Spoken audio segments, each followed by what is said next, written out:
Probably not. No, no. Zelda. You're not the same. You are not. No. Was Even it your, every 7 years you get a new body? I think so. Something like that. Yeah, I mean, it's incredible. Yeah, I would like the upgrade. some of us have had more new bodies than others in the room. We're several models in. Yeah, we're several 7.0. Yes. Yeah. Wow. What a moment.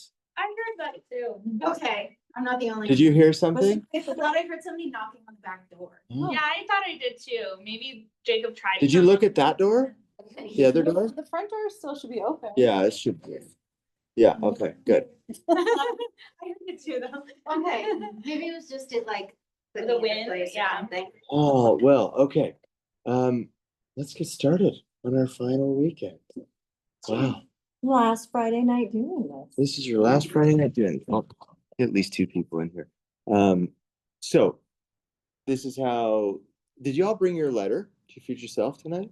Yeah. Okay, if you didn't, I have some substitutionary questions that you can just answer off the cuff if you don't have that to read.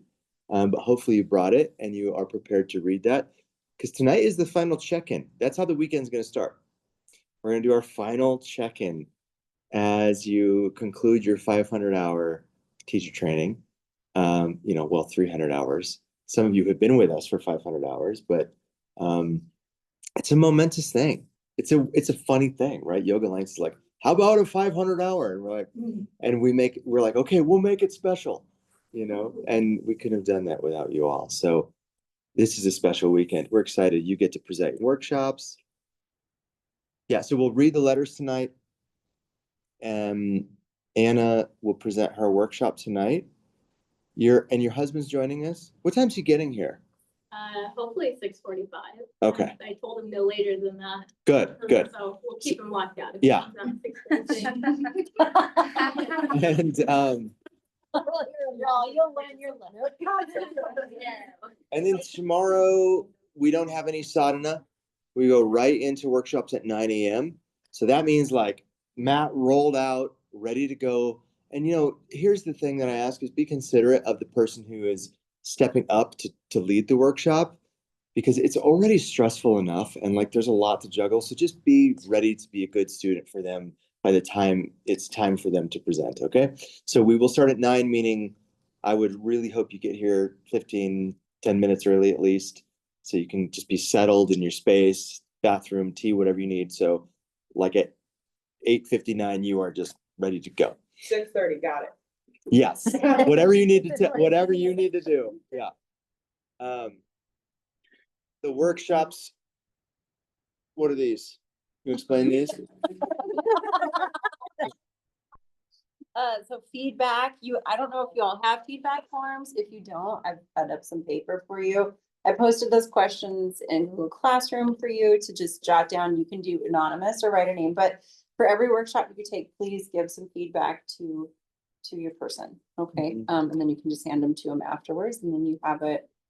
And answering in particular, just so I can add to this, all the questions, not just like, oh, London. Yeah, Like give really thorough, there's quite a few on here. because we'll be giving them feedback. We'll give them some verbal feedback. But it's great for you guys to put your thoughts down too, because you'll say things that we wouldn't. So it's just helpful for all of you to get that feedback.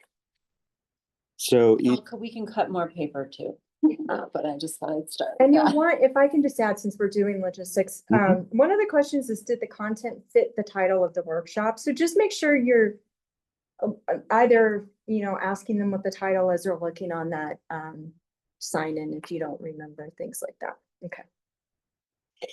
yeah, so the workshops are all an hour, as somebody who's leading the workshop, should start on time, should end on time. If you are going overtime, that's cutting into feedback. We will probably cut you off unless it's like a minute or something that, you can wrap it up, because we want to make sure that we give you that full time of feedback. Tomorrow morning, the workshops will start at 9. There will be 2 workshops before lunch and then 2 workshops after lunch. That still leads to an early release tomorrow. So we'll be done at 3:30-ish. And then Sunday, we just come in for one more workshop and then our closing ceremony. So you don't really have to prepare anything for Sunday other than, whoever they're leading the workshops. So Anna gets, I mean, Anna's like, it's. and the whole weekend is like a party after tonight for Anna. I signed up. Yeah. So any questions on logistics for this weekend? No? Okay. Any information you need to share about you know, where, what's happening? Can I add something? I would just say, I know there's a very uneven, in some cases, distribution of signups. So, if you're in one and you notice it's real full, take a peek down the hall and see, are there only like, and see if there's room, of course, because if they prepared handouts or whatever for the set number, then no, probably not. Or they'll or you can share or something, but just kind of keep your mind open too. Don't be real rigid about it. So, yeah. So here we are. It's been quite a journey, isn't it? Yeah. Did you think you'd make it? No. Were there times where you were like, no way? No way. Huh? There were how many questionable times? Several, every month, yes. 9 of them. Well, I have some reflection questions for us to, and I'll pepper them in through either tonight's check-in or checkout on the closing ceremony for Sunday. But I want to just dive into the letter reading. So we'll see how long that takes, because last year, trying to remember how many we had last year. Did we have about the same amount of people last year? I thought it was 18. Or was it more? Okay. Or 16. So it did. So yeah, I think it took about a little less than an hour for 18. So we probably will have some time for some reflection questions, and we'll just kind of see how we're feeling by the end of it. And if your husband's here, we can just get started right at 6:45, even if that means we break a little bit early, just to kind of prepare things so that you all can get good and rested up for the big weekend ahead. So with that said, let's do one Om and then we'll get into it, okay? Bring your hands to Anjali Mudra. Take a deep breath in and deep breath out.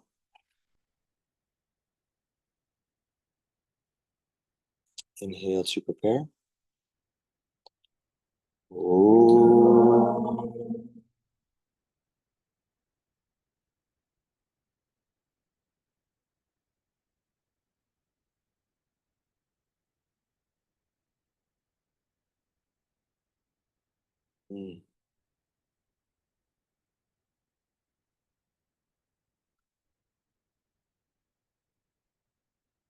It'd be nice to hear your letters. I was reflecting today about just exactly how much transformation has taken place in this year. We've been doing this. This is our 10th year doing it.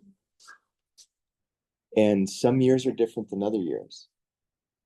This year has been about 3.5 years in a year. So transformation probably has been a little. What you've had going through. Yeah, exactly what I mean. Like our world has definitely been intensified, right? And so whatever's happening in the outside world always affects what's happening on the inside world. And then the bandwidth of spirituality and our health and wellness, all those things that are the connective tissues of the way that we react or interact with those things, it's responsive to those things. So it's been a year there's just been some different challenges in terms of life at large. So I just want to honor you, first of all, just for being here tonight. Like, showing up through it all isn't easy. This is not easy anyway, right? I mean, red line, come on. You kidding me? You see the red line? You do? Good. In the meditation. Oh, That's always the finish line. My girl, I was like, oh, no.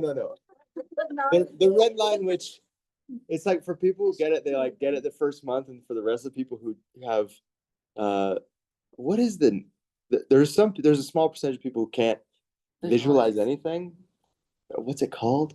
Anyway, phantasmagoria or something like that. But yeah, it's very much that red line is a booger, isn't it?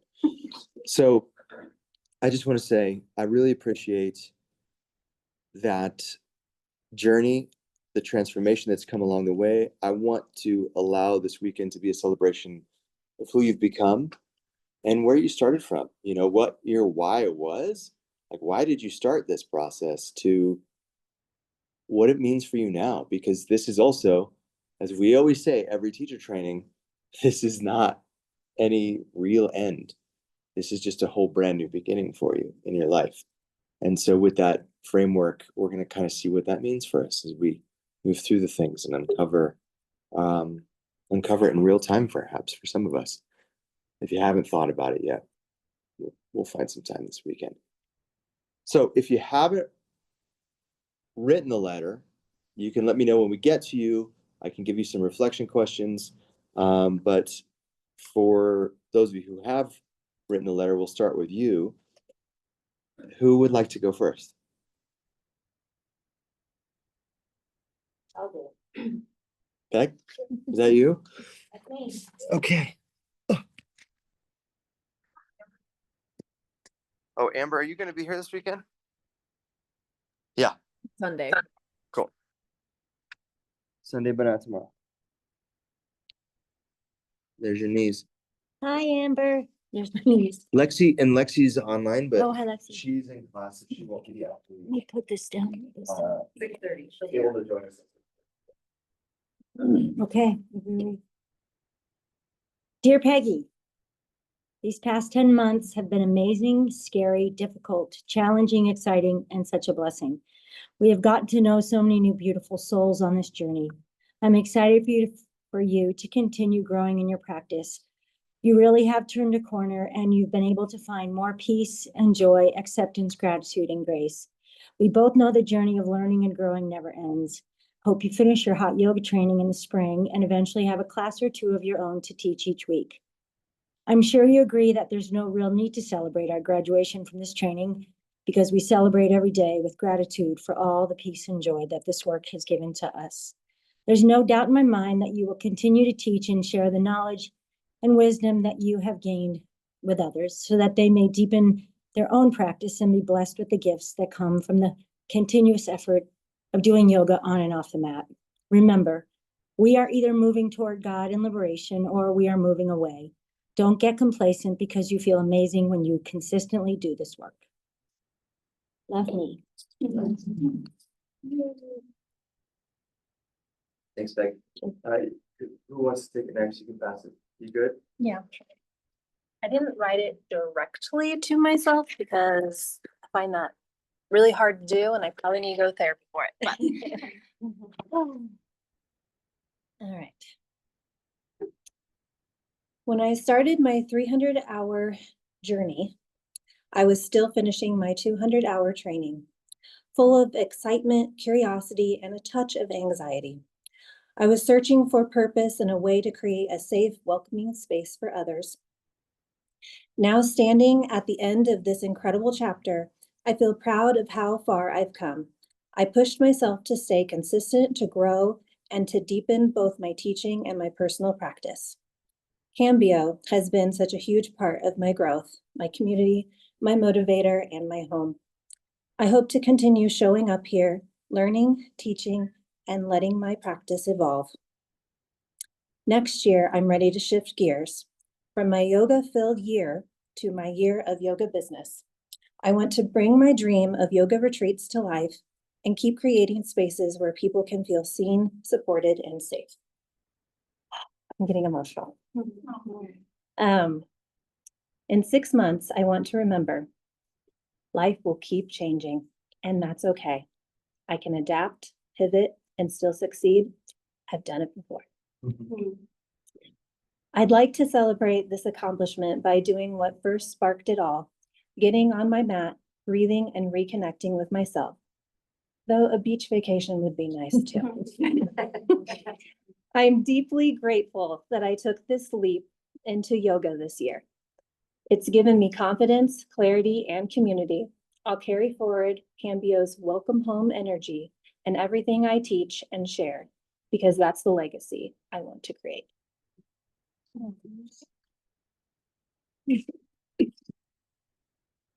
Can we come back to me? Cause mine turned into like a whole 5-page thing. I need to figure out what excerpt I'm gonna, Read the whole thing. You got time. it turned into a whole thing. Like it's about, Mine's short because I was gonna just be bawling by the end. You Mine is can long. come back, but I'm also, we're totally welcome. We have time to read the whole thing. So feel free to just let us have it, you know? We'd love to hear it. If you're willing, but if you want. can we come back to me? Okay, I need to remember what all in there. Yeah, I'm not sure. Yeah, yeah. Amber. and places have been changed. Okay. Mine is long too, to make you feel better. Okay. Yeah, anyway. Dear Rebecca, hey, it's me from the past. I'm sure we have a lot to catch up on, but hey, you did it. You made it through 300 hour. So much has happened this year, which, as you know, was something you felt in your bones would be the case. So great job predicting the future. Also, I'm giving you a hug all the way from the past because you sure lost a lot of things this year. This year has been lined with grief, but you've faced it with so much love and bravery. You've lived your sankalpa and truly brought yourself to that place of abundance, joy, wonder, and love, even when it was just for a fleeting moment. So looking back, where was I when I started this training, and where am I now? I was pretty confused about my life at the beginning of this training. I was dealing with addiction. I wanted to do 300 hour, but I was scared as well. On a whim, I ended up signing up and then showing up as much as I could. I don't think I had any clue the spiritual journey I was about to embark on, or how much work such a journey takes. I didn't know how much I would read, listen to, or act on as far as spirituality goes, or that I would hold it like a lifeline while the world became a cloud of chaos around me. Yoga and the things it brought me have become a guiding force in my life. When I feel lost, I return again and again to the concepts of yoga, whether it's the philosophy, the asana, the breath, or whatever else it is, an anchor to all that I hold to be true and good. I know you have a long journey still to come. Whatever that may be, rest assured that you are exactly where you need to be. Never rush. I think you are a stronger, more honest, more authentic version of yourself now than when you started, and I'm so proud to be you. Keep trusting yourself, trusting your story, your wisdom, and keep creating better samskaras. When you finish teacher training, your life won't magically be figured out, but you may have the thought from time to time that you have inside of you, something that is worth sharing, something that is worth teaching to others. After this training is finished, I hope you give yourself time to rest. And again, never rush. The other thing is go out and be in nature and really be there. After that, actually, no, right now, go deeper into yoga. And you'll do this by taking it off the mat and living it, because you've learned that there really is no separation in life. Yoga isn't about your favorite asana or how many hours a week you spend at the yoga studio. It's about how you live your life. It's one thing to talk about these principles, and it's another to live them. And the latter needs much more than 300 hours. So you are still like a baby bird trying over and over again to fly. Please keep trying, because one day you will.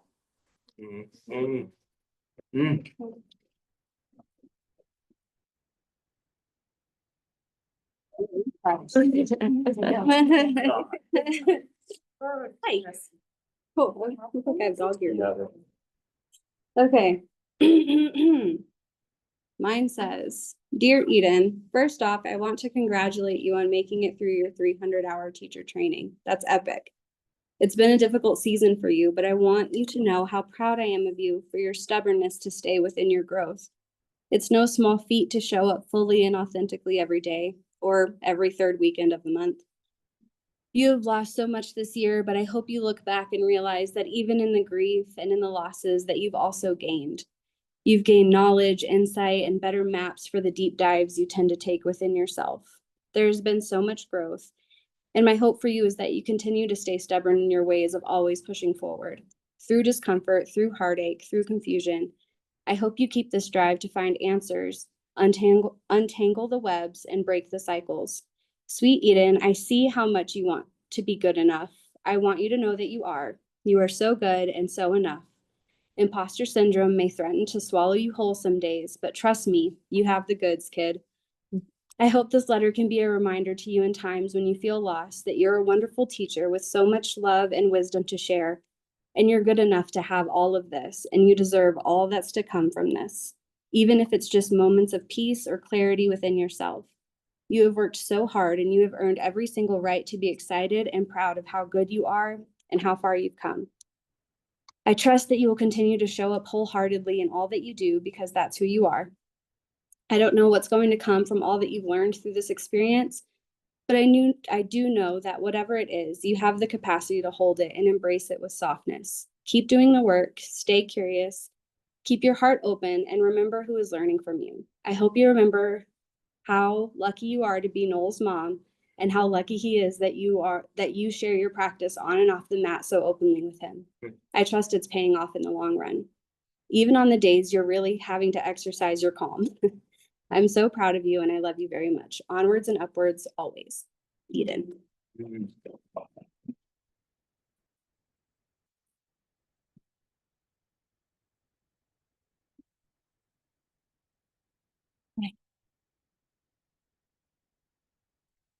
Mine is short. Dear future me, keep going exactly as you are. You've been following your intuition, nurturing your health, your purpose, the relationships, and it's been working. The balance you've built between discipline and flow, between creation and rest, is shaping a beautiful, abundant life. When things feel uncertain, remember how far you've come and how often the universe has met you halfway when you trusted yourself. You don't need to rush, force, or question your path. It's already unfolding exactly as it should be. Keep doing what you're doing. Keep showing up with love, curiosity, presence, and everything will continue to unfold beautifully, just as it has been.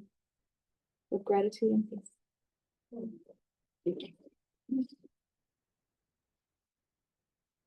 Okay, like Lacey, I didn't write mine in first person. I don't know, maybe it is in first person, I'm not sure, but anyways. Dear future me, when I first entered this program, I was in a place of deep searching, emotionally, spiritually, physically, professionally, and mentally. I thought I wanted to leave my work as a BCBA behind and devote myself fully to being a yoga instructor. What I didn't realize then was that this journey would not lead me away from my path, but help me integrate and elevate it. Through this program, I learned that yoga isn't about changing who I am, but about bringing greater presence, awareness, and compassion into everything I do, including the work I do with children, families, and staff. During my 200-hour training, I connected with the principle of Saucha, purity, and began to let go of old habits and substances that clouded my clarity. Throughout my 300-hour journey, I continued this process of release, slowly shedding the vices and patterns that no longer served me. In doing so, I began to see the world and myself with new eyes, free from the veil that once kept me disconnected from my truth. I've come to understand that the pain I once carried belonged to a version of myself that didn't yet know her own purpose, worth, or compassion. Sorry, it's gonna make me laugh. Tissue?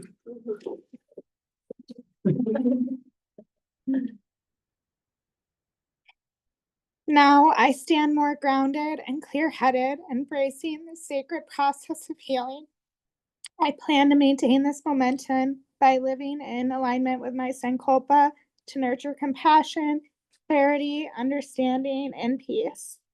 I will carry Saucha forward as a guiding light in my home, my work, and my relationships. Over the next year, I hope to continue deepening my spiritual and emotional growth as I prepare for the next chapter of my life, building a loving, trauma-free home for the children I hope to soon have. I want to create a space filled with safety, love, and understanding, breaking cycles of pain and planting seeds of peace. 6 months from now, I want to remind myself that healing is not a destination, but a daily practice, that growth takes patience, and that I'm exactly where I need to be. I want to remember to celebrate the moments of stillness, the small wins, and the peace that comes from simply showing up as myself. When I celebrate completing this training, I will do so with gratitude, reflecting on my growth, and by sharing my story with others who are seeking their own healing. I'll honor this milestone by acknowledging the courage it took to stay committed to my path, even when it was uncomfortable. Most of all, I'm grateful to myself for having the strength to face the hard truths, for choosing sobriety and self-compassion, and for believing that I deserve a clear mind and an open heart. My compassion will live through the light I share in my teachings, my work, and the love I give to those around me. By continuing to embody these lessons, I hope to help others remember that healing is always possible and that clarity and compassion are gifts we can all cultivate and pass forward. With love, Ari.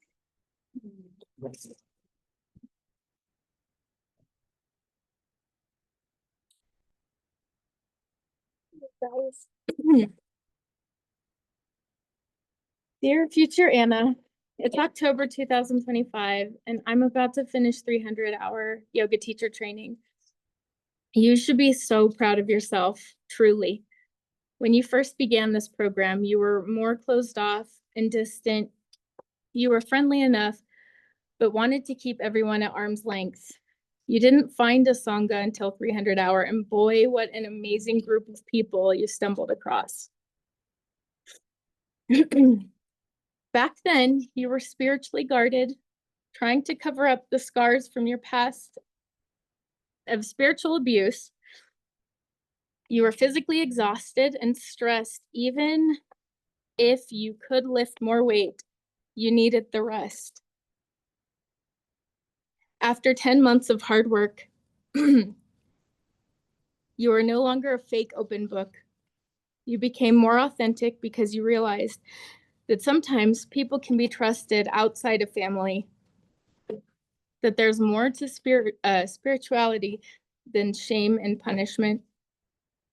Feeling physically weaker would have felt like a failure, but you value rest more now. You have changed the way you think, and that is huge. So how do we keep this train rolling when it's no longer required? Hopefully starting a book club will help keep the Sangha together and growing. Teaching more, getting more plugged in with the community. This should nurture your abilities. I plan to create a safe space wherever I go, a quiet place in a loud world. Future Anna, read this out loud. Know it in your soul. Your voice is worthy of being heard. You have something to contribute. You are going to continue to help other people. It's in your nature. Just don't forget to help yourself too. Thank you, Anna, past, present, and future. You stuck it out through pain, hardships, stressors, raising 4 young kids. You woke up early, drove your ass to class when you didn't feel like it. You did it, Anna. So, future Anna, how are we doing? Love, me. I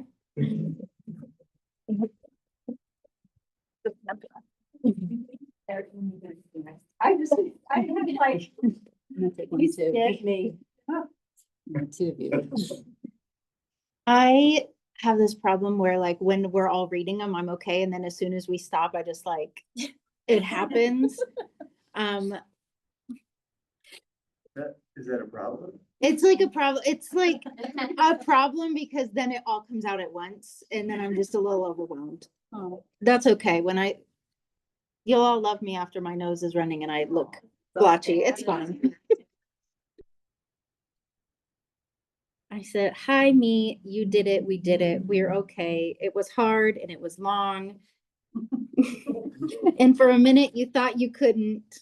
No, you can. No, you grew. No, you managed.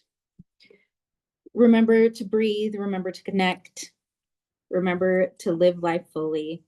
I kept promising myself throughout this program that kicking and screaming, crying and crawling, I would pass the finish line. But here you are, limping but walking on your own. I'm proud of us. I'm proud of you. You've taken steps in the right direction. I want to do so many things with myself. I have so many big plans. I want to establish a program within prisons to teach incarcerated people yoga, especially those about to be released. Reconnecting and reintegrating back into society is difficult, and yoga may give them an entry point or may just be a support while they do it. I want to have a co-op where people can sell their homemade goods. I want to have a program where people newly released from prison can work. I could provide free showers and fresh clothing to those who are without homes, find a hairdresser to provide haircuts. Maybe even the work program could include them as well. Giving people an opportunity to have a consistent income. I could have monthly workshops where experts like therapists, psychiatrists, and doctors come to talk about things like mental and physical health, how to navigate the systems to help people get the help they need and advocate for themselves in a way doctors and therapists understand. Maybe even find lawyers to come to talk to people about their rights, especially minorities, and who ask, and I didn't write this very well. And who to ask for help navigating the legal system, how to safely and legally stand up for their rights, and educate people on how the legal system works. I want to do good, I want to be good, and I want to spread good. There are so many opportunities for change in the world, so many opportunities to change people and to help. I want to take them all. I want to help everyone, to give everyone the opportunity to help and to be helped. See you soon, me.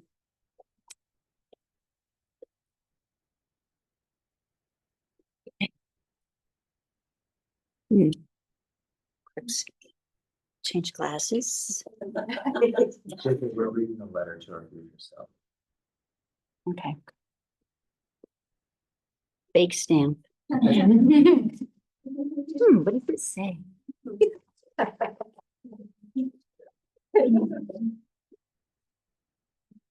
What does it say? Punctuation. Dearest future self, let me say that I am proud of your efforts in deciding to meet me here. 6 months to 1 year after your awakening and decision to go on with the curve from child to the doorstep of knowing. Remember when the lessons began and it seemed the last rope and lifeline?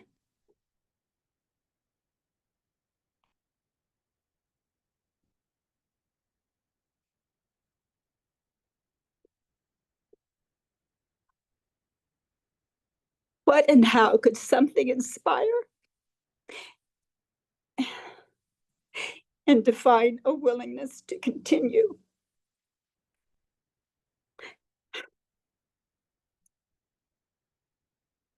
That inevitable question of the looming end of life became the answer of now. Life begins.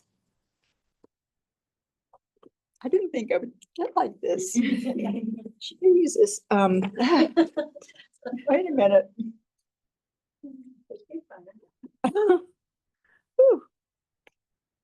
That sense of the deflated balloon or the famine-enriched crone living with defiance of longevity, owning emotional, spiritual, physical, professional, and mental edges, believing it all had been done. Now that you've moved more than, now that you've more than felt the surge and crack of this paradigm shift and see the path is still a garden waiting to bloom, what is your plan? To stay focused How dare you pretend to be that person who can resist distraction, fatigue, and confusion?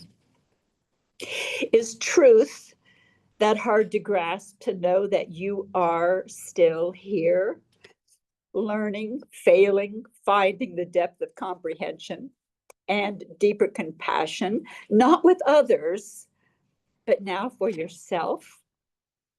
That shock that it really does begin with yourself, to acknowledge it and live it.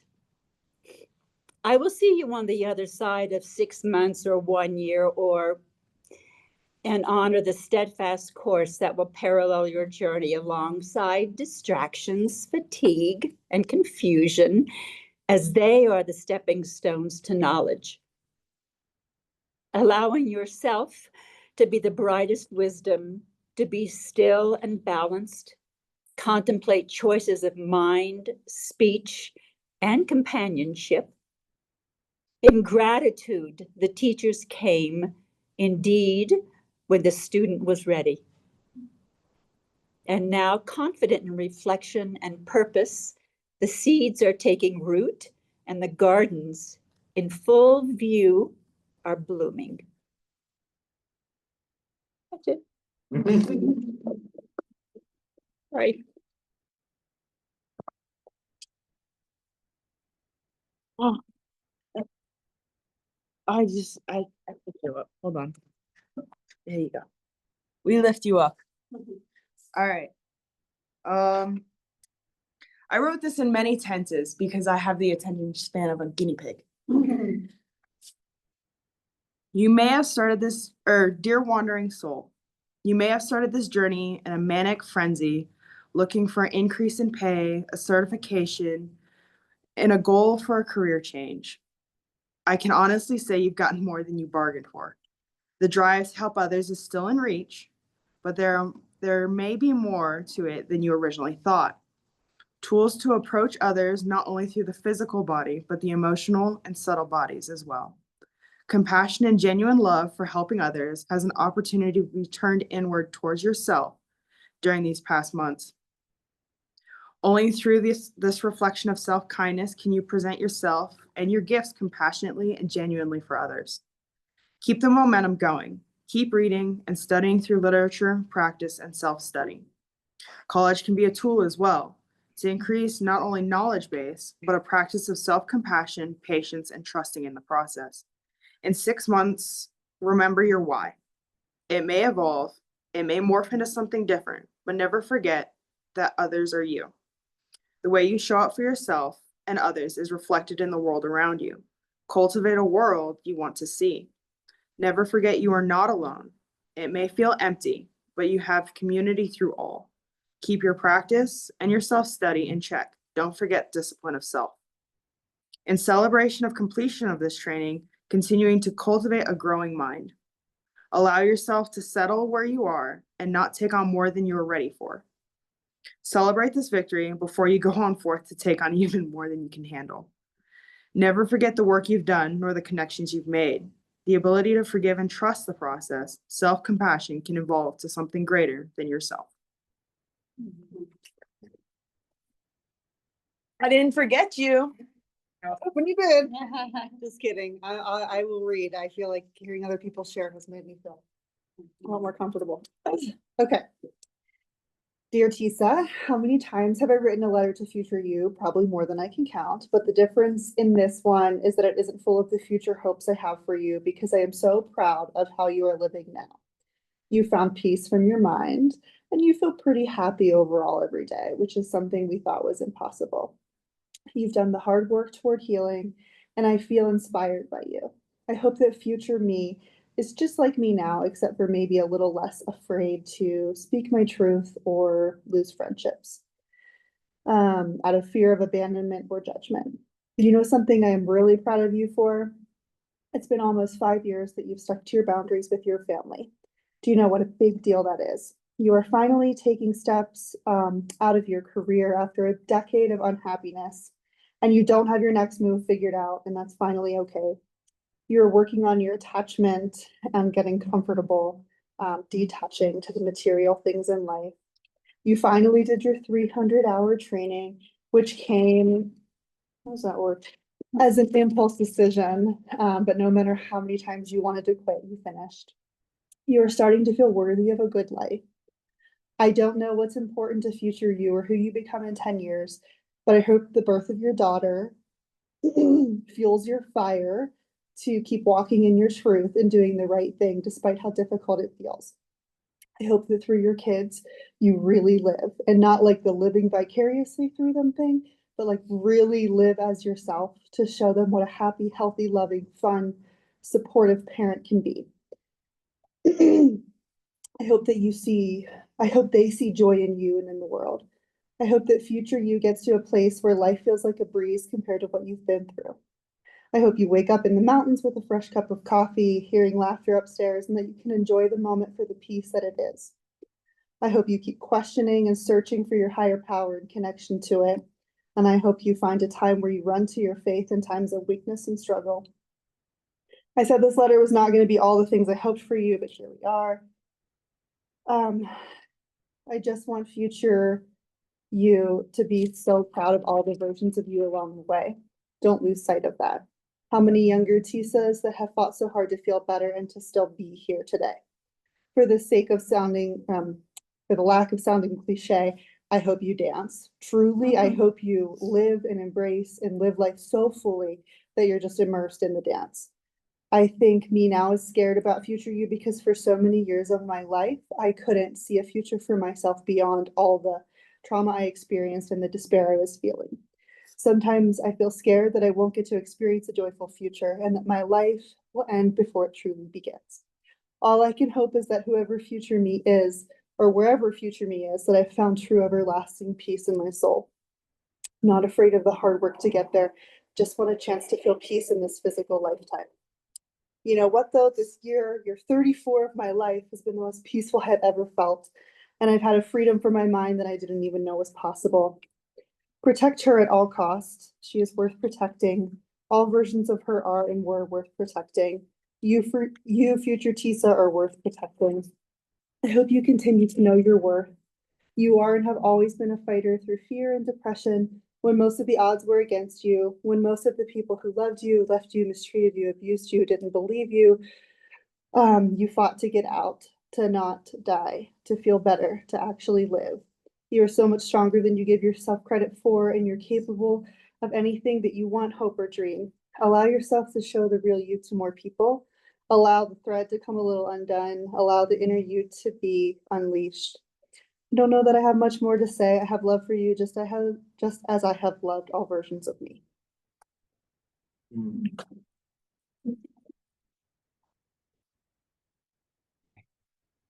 Amber, are you ready to go? Mind reading yours? Yeah, I'm sad I'm going last. Maybe I could have snuck in, but I'm not last worthy. You're not last worthy. You're all. Way to go, kid. Love Amber. Okay. Jacob's here, so we'll see. Nice. Jacob can go after me. That's Oh, and Lexi, yeah. So. and Luxie, fabulous. Okay, not last. Yeah. Okay. Okay, what's up, girlfriend? What a transformative year. Never forget where you started. The first weekend of this 300 hour, where you showed up all bright-eyed and eager on Saturday and showed up on Sunday the most hungover you've ever been. I am proud of how much you have leaned into your spirituality. You started believing with 2 feet in and let your skepticism take a back seat. Things can be both woo-woo and valid. Continue to let yourself be humbled and continue to let yourself be proud when it's called for. Maintain your learner's mindset. Continue to hunt for the deepest amount of eye contact in any conversation that warrants it. Continue to let your family be your mirror because they are the truest. They reflect your quips, your habits, and your routines. Continue to treat the animals in your house like royalty, whether they are with you for their forever or just temporarily. May your obstacles always present themselves clearly, and may you always meet them and overcome them with grace. Sincerely, your past self.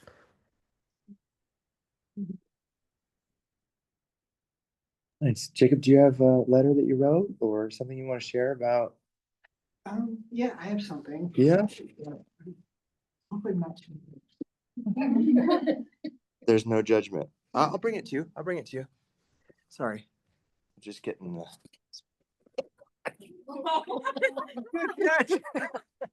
Keep it on your toes.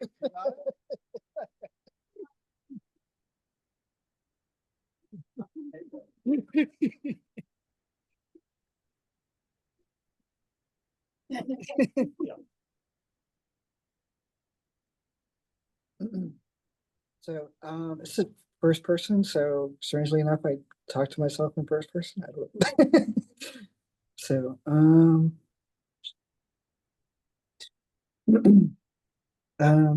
so when I first started 300, I did pretty well, but still had issues with managing emotions.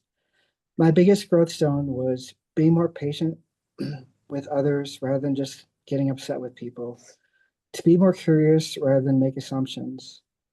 In the future, I want to develop my own personal sadhana using the tools we learned and have a personal practice that would help continue my growth. I would also like to better reconcile my own faith in God with my practice. I also want to go through and complete the sections of this training I didn't accomplish, whether or not I'm able to turn it in. In a similar vein, I have ideas on why I wasn't as successful as I could have been. I'd also like to find a yoga class to teach somewhere, even if it's just in the gym. I am grateful to have taken this training, exploring the Gitas and Sutras. That's given me a much broader view of what this thing called yoga is all about.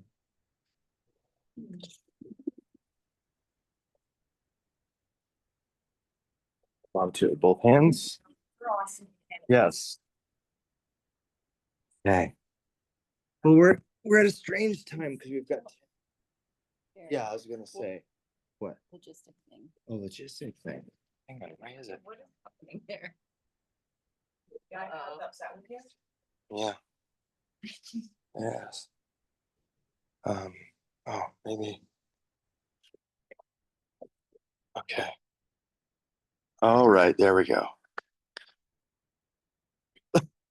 Good. That was so It weird. was weird. Okay. Anyway, I've never seen that. There's a ghost in the iPad. Great talk, everyone. Quick little logistics. Way back when this was assigned to you in there for to complete the program if you want a certificate, if you're hoping to get a certificate, there is a checklist for you to fill out. So make sure you do that and then you submit it. Let me know that you do. And then I'll email you your certificates when they're ready. Things like you have to be paid in full. If you've missed sessions, you got to submit your write-ups. If you missed anything, like any homework, any of that kind of stuff. So just make sure you go through all that. If you have questions, let me know. Obviously, I'll be around. I'm not going anywhere after the program, but just after next week when you're like, wait, what do I do? Do the checklist for yourself. It's pretty thorough on there for you, but let me know if you have any questions, any of that stuff. Okay. Yeah. Wow, okay. That was fast. I have my other thing I can do. Well, sure. Okay, great. Yeah, I'll do it now. I can't kill 9 minutes with it, but that's okay. I will. So I have a poem for you. I didn't write it. Let me just go. This is one of my favorite poems. Many of you know, if you've been in my class, I often read poetry. But this just makes me think of teacher training and the journey that you've all been on. Because like Austin said, it's never ending, right where you're at. But this is called The Invitation by Oriah Mountain Dreamer. You may have heard this before. But it says, it doesn't interest me what you do for a living. I want to know what you ache for, and if you dare to dream of meeting your heart's longing. It doesn't interest me how old you are. I want to know if you will risk looking like a fool for love, for your dreams, for the adventure of being alive. It doesn't interest me what planets are squaring your moon. I want to know if you have touched the center of your own sorrow, if you have been opened by life's betrayals, or have become shriveled and closed from fear of further pain. I want to know if you can sit with pain, mine or your own, without moving to hide it or fade it or fix it. I want to know if you can be with joy, mine or your own, if you can dance with the wildness and let the ecstasy fill you to the tips of your fingers and toes without cautioning us to be careful, be realistic, to remember the limitations of being human. It doesn't interest me if the story you are telling me is true. I want to know if you can disappoint another to be true to yourself. If you can bear the accusation of betrayal and not betray your own soul, if you can be faithless and therefore trustworthy. I want to know if you can see beauty even when it is not pretty every day, and if you can source your own life from its presence. I want to know if you can live with failure, yours and mine, and still stand on the edge of the lake and shout to the silver of the moon, yes. It doesn't interest me to know where you live or how much money you have. I want to know if you can get up after a night of grief and despair, weary and bruised to the bone, and do what needs to be done to feed the children. Doesn't interest me who you know or how you came to be here. I want to know if you will stand in the center of the fire with me and not shrink back. Doesn't interest me where or what or with whom you have studied. I want to know what sustains you from the inside when all else falls away. I want to know if you can be alone with yourself and if you truly like the company you keep in the empty moments. Thank you all. Thank you. Araya Mountain Dream. I can post it. Yeah.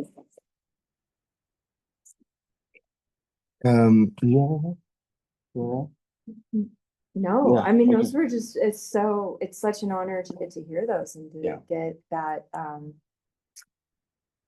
I don't know, it's such an inside view of what personally your view of things and what you want to see happening next in your lives and to consider the journey you've been on. It's like, it's amazing looking at all of you, and what you've done this year and all of you, truly. It like Amber, that weekend, you were just so mad and hard on yourself and like, look at what a triumph like that. And I think that that's so emblematic of this whole thing is, there's just been a lot of ups and downs and you've all had them in your personal life and you've come back and you've, even the good things can take you off course and it's hard to sustain enthusiasm. Enthusiasm is fleeting. We can't count on it a lot of times to get us through the things we really want to do and really want to accomplish. And, it's just incredible to see a group of people like you all and how you have supported each other and been there for yourselves and really applied the yoga. It's just beautiful. And it just gives me hope hearing about you and your hopes and your dreams and how really when yoga has this beautiful way of no one's in here going, and not that this would be wrong, but it just really our highest ideals, it helps us lift us to those. So it's not like, oh, and maybe then I'll get a yacht. Right? And okay, that's fine. You can also have a yacht and be an amazing person. I'm not saying that and contribute. But what I am saying is, when I hear about your ideals, it just gives me a lot of hope for this world. And it's just really beautiful. So thank you. Thank you for sharing. That's just, it's really beautiful. Thank you. Well said. Oh, you need a tissue? I got one. I Okay. cry the whole time. These just get me. No. Oh, yeah. Well, we will. I will need a copy of your letter in an envelope that's sealed with a future address and postage on it. Does that make sense? So by the end of the weekend, if you could get that to me, because I'm going to mail it to you at some future date, and it's going to show up in your mailbox, and it's going to make your day. The return address is the same address. No matter. Yeah, it's fine. Yeah, you can do that. We do it every year. Okay, I was like, Yeah. Letters to yourself. I'd love to hear that. Oh, wow. That's a good question. Um, If I had known I'd be asked, I might have done one. I did not. yeah, I think, yeah, I just really echo what you say in terms of just what it took to get to this point this year, particularly in your personal, just your personal journey, whether they were successes or struggles or something in between. Um, it leaves me wondering a couple of things. And this, I'm like trying to like balance the time of all the things because at 6:30 Lexi's gonna pop on here and then we're gonna take a break and switch over for Anna's thing. And it's hard for me not to want to go deep right now into something that would not fit into 2 minutes. But I guess in a very informal way, what I would kind of just offer as some further reflection around this is as you heard these letters being read, you know, I really feel what you said in the sense of like, oh wow, like I didn't know everything that was going on in this person's life as they were going through what they were going through with this stuff. You know, so on the first hand, it's like, you know, do you all see each other a little bit differently now? Like look around the room, like look at each other. Take a look. Go ahead. Look at each other. I dare you. Right? Everybody looks at the iPad at one time. She just signed off. Yeah, she blocks the video. Yeah. So I think, you know, to me, what it brings up at this point, and we're gonna get kind of a finer tip on it or finer point on it when we get to Sunday's closing. But you know, the questions I have is how will the sadhana carry on for you in your life?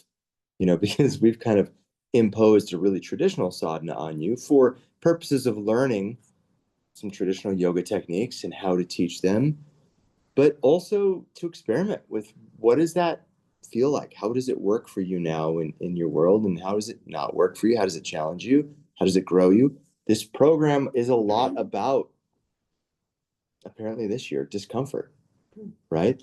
And that's where the learning and the growing happen. The cool thing is that in yoga, generally, when you finally do take that shavasana, after all the effort and the tapas, and remember, did we talk about tapas this year? We just touched on it just once. You do find that grace and that healing in the letting go of it. And I feel that starting for you all in a way that I want to encourage you to try to keep something of your sadhana alive and active in your life. I want to encourage you to keep something of your sangha alive and active in your life. And that can look however you want to now, right? Like it doesn't have to be our vision of the sadhana, our vision of the sangha, which it really isn't either. It's been a collaboration the whole time. But now it gets to be solely authorized, solely governed, oversought by you, right? So that's the question I have for you as you move out of here is how are you going to continue to take care of this, whether you look at it as like a human being having a spiritual experience or a spiritual being having a human experience, as they say, right? Or maybe look at it, see both of that for yourself. And then the other question, I think, just to kind of close with, is just considering how that why has changed from like, even from, I mean, we even, you know, the moment you signed up for training to month one, it probably already changed from that moment. And then how it's changed in iterations. And to consider what is the why now for you in your life? Because as we said, this is not an ending, this is a beginning. Does the why that you have moving forward from here fully represent and respect who you have become, who you have grown into. And then the last question is, are you really aware of where you're at in that full breadth of transformation? So somebody said it in their letter, like, I think it was you. You were like, it doesn't begin, just because it began here doesn't mean it ends at 10 months. And we're like, bish, bosh, bash, all done with what I got from 300 hour, I was talking about the closing weekend of Rebecca and Nathan's respective 300 hours with them yesterday. And I was asking them, because I wanted to kind of get my mind primed to really be with you and present with you. And I was asking them, what do you remember from it? What was like significant about that moment when it ended? And Nathan said something to the effect that, like, you work so hard all year for it to get to this place where it's ending. And the things that the kind of wheels that you have set in motion all along the way doesn't mean they're on the same schedule. And it made me think of somebody, because we've seen, gosh, we have seen suicide, we have seen death, we have seen miscarriage, we've seen divorce, we've seen babies born, we've seen marriages, we've seen people fall in love, we've seen people find their wildest dreams come true in their life. We've seen in this program in 10 years, we've seen the full gamut of life. And his statement, though, really reminded me of a particular student. And this was 6 years ago. This was actually during Rebecca's training. Somebody said, they coined the term, one of the things I'm realizing as we do this work is that there's so many things in my life that are held together by duct tape. And yet I'm treating them and acting as if they are permanent fixtures in my life. And so what I need to do is, that was good timing. That was good timing. I can't get comfortable. I've got the wrong block, but it's fine. No, I need a bolster. I'm just wadded. I'm wadded tonight. Okay.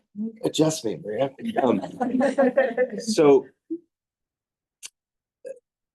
So she's coined this term like, okay, now I realize what the 300 hour is for me. And in your letter, I hope you heard yourself say what the 300 hour was for you, because that's what the letter is for, is really recognizing what it is you see in the mirror when you look at yourself for this continuum of 10 months that is, by the way, not ending. And for this person, it was this idea of pulling the duct tape off.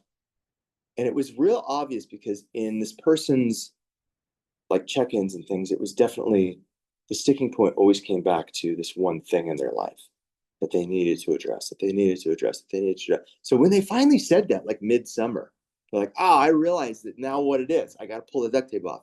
And I kind of like had this moment of like, oh, well, we all know what this person's talking about, right? Because they've been talking about it the whole time. And this is when I learned, maybe we all learned as facilitators, that it's like, oh, it's not, that's the beauty and the gentleness and the grace of yoga, is that it's not going to unravel things for you before you're ready for them to be completed. And this person went through the rest of teacher training, and I was kind of in an anticipatory space with them, thinking, well, they have this realization, and yet I don't see the follow through. And as Amber says in teacher training, from 200 on, if yoga is anything, it's the art of personal accountability and responsibility, right? But of course, it's not for us to judge. That's the cool thing about the way we run this place too, right? Like, that's why teacher training is such a brilliant and beautiful path, because you get to kind of authorize that in your own world. You get to choose when it's the time, when it's the place for yourself for these kind of moments of ownership. So long story short, 2.5 years later, she did the thing. And that's when I was like, okay. And I started, over the 10 years, we've seen this time and time again. People's lives, the things that they started, the seeds they start to plant here, and the duct tape that needed to be pulled off. It may not happen in 10 months, may not happen in the next 30 days, or even before you get your letter to your future self. but trust that you have begun the work. You've started the process and your yoga is working. If there's one thing I can say from what I've heard in those letters, oof, man, your yoga is working. Do you know that? I hope you know that. It's working. Okay, well, Why don't we, because we'll need some time in the bathroom. I'm yeah, guessing, we're gonna so- take a break. Yeah. Because I don't see Lexi here anyway, so maybe she needs a moment. She might have gotten hung up. So why don't we take 10? Come back in about 10? That's about 47. And you want Matt set up in a, like a No, class, or how do you, how do you want, Rounding, so I'd say. how do you want them set up, like this? Yeah, or- just the. And where are you gonna come sit over here? Yeah. Okay, so we'll just get in a half circle. And do you need this for feedback, or do you have feedback for it? Or I have, like, I made one online, but I forgot to print it. Okay, no problem, that's why we have it. Oh. She's gonna go home. Yeah.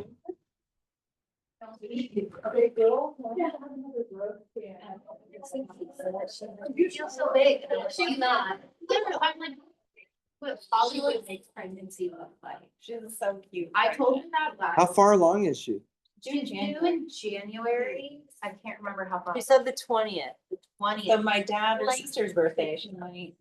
Yes. All right, let's see where this guy is. So 3 months out. How does it been now?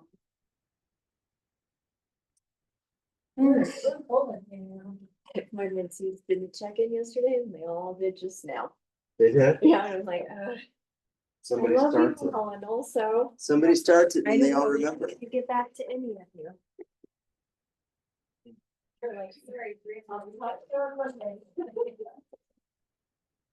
Anna, have a good workshop. Thank you. Way to just get it out of the way. I know, that's, like, I was fighting up myself, because like, I really want to do it in front of everybody, and be the first one. But then I knew that I was. Well, then you just. I would 100% do that. Me too. I In my think- life, everything like this, I'm like, just pull the Band-Aid off. Yeah, get it done. yeah. And you're gonna be Right. great. It's gonna be awesome. Cannot wait to hear. Do you want the lights this bright, or do you want them? The lights are fun, You can do whatever you want to like make it. So. Is he here? no, he's not. Is he not coming? He's going to come, if he does not come, I'm going to lock the door. Sorry. Thanks.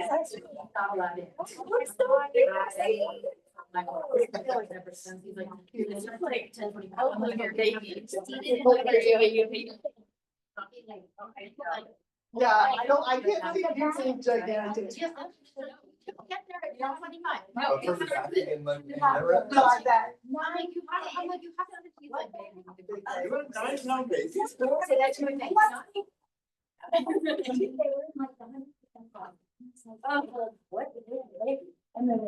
No. Your little body is supposed to have 9 No, it baby. didn't. C-section. The heads. Good shot, but not even, they never even. I, literally. I remember she came out and I'm They like, pulled the the first lap, one, like, like, ready. She worked so It's It's about surrounding. And I was getting into it.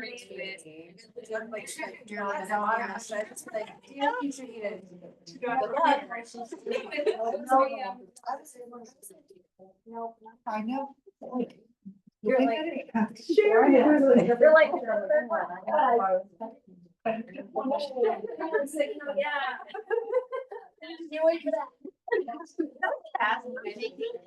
That's so cute. Oh my God, I'm made my son watch it for the first time.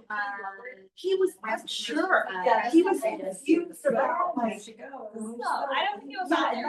No, I, for some reason, for a very long time, I couldn't get my, like, my front of my phone. I couldn't get it to let me have it. Do you love Halloween?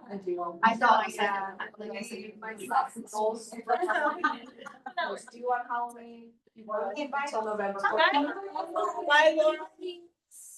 What's he gonna be for it? He always wants to be a Grim Reaper, but this year he was a Grim Reaper last year. His like version is like a skeleton suit. with Oh, a like, mask and a hood. because my mom is out of state, but she wants to do this. Like, She wants to do. He's like, but this year, I this year I'm gonna wear a pumpkin. that. So he has like a pumpkin Oh, suit I and like like a the skeleton suit with his cloak and his like.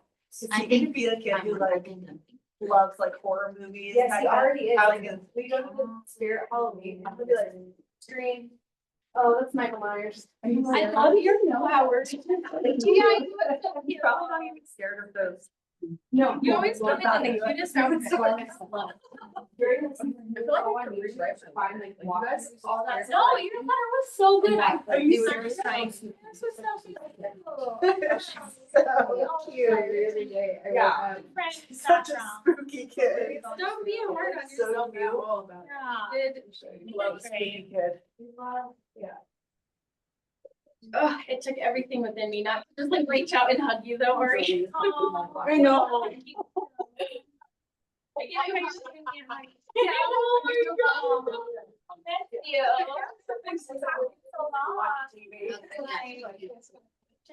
How was your all your class training? Are you still teaching all of the class you had before? No, I dropped down to 6 classes. Good. That's a lot. It's so cute. I'm like, girl, you do one more. Yeah. You gotta take on more.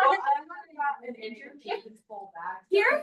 No, as a wellness coordinator at St. Francis. Oh, Like, wow. how was that? I'm I'm gonna be working with staff in the hospital.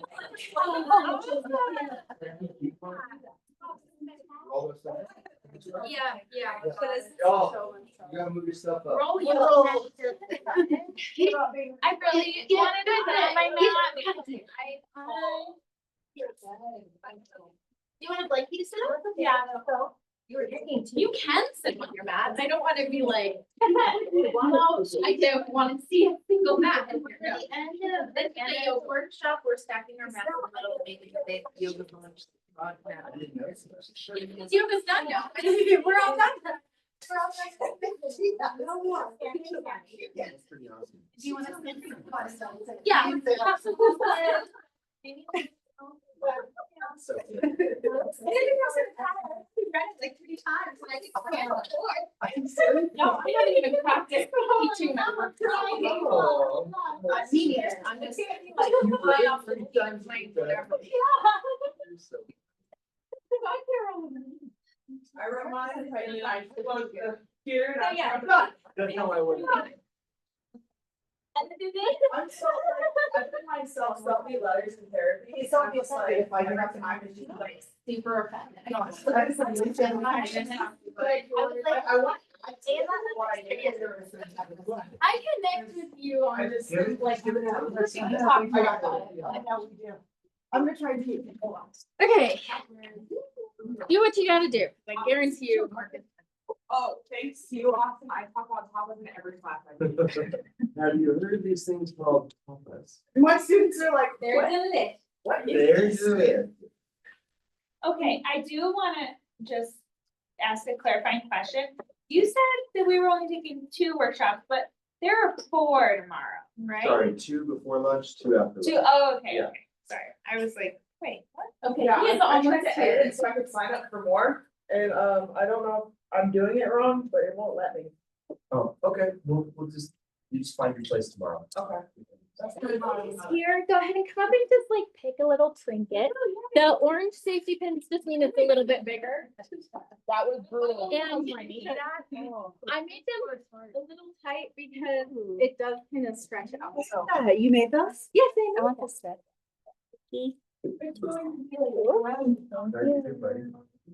I'm glad you're here, Jacob. I love your letter. Yeah. It's so beautiful. They're gorgeous. Have you been doing this for like the whole time we've been in training? Anna, hi. You're gonna do great. It's me. That would procrastinate. Little DIY project. She's all knitting or doing something. My whole thing. I'm trying to get it. doing that. Oh, look who it is. Hey, sorry, I'm still here. Hi. Hi. Hi. Hi. Good Hi. to see you. Hello. I missed you guys so much. Oh, mwah, mwah, mwah. How's it going? I'm so excited to take this workshop. I'm serious. I'm so excited for everybody's workshops. I'm so excited to see your beautiful face. Ah, I know you're not allowed to wear jewelry in uniform, but if you want, I can mail you one of the little trinkets I made. Is that Lexi? I would love it. I would love it. Look, I can actually wear bracelets and stuff with my rings, but I just have to keep it underneath the sleeve. Oh, But I can wear it any other time too. I might have to let Mark in. Hi. Oh, I can take a peek after. Thank you. It says he's here, but Oh, wow. does everybody have something to write with? No, that's fine. I brought my own. Also, yeah. If you take one of these or one of Ashlyn's, I'm gonna tell you what I tell my children. Put the cap back on, put it away, or mommy will know she can't trust you with these fancy markers. So go for it, guys. I put the handout in the classroom. So if you need that. And then, hey Katie. I was just talking, I have little trinkets here that I made, but I mailed yours to you. And which kid is that? Is that Ellie? Oh my goodness. Mwah. All right, I'm about to get started.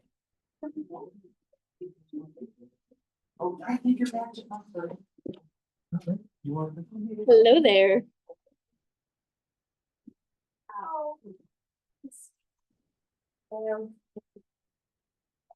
I have one reference. That elephant on the back is not to the workshop. It's just the coloring pages are fun.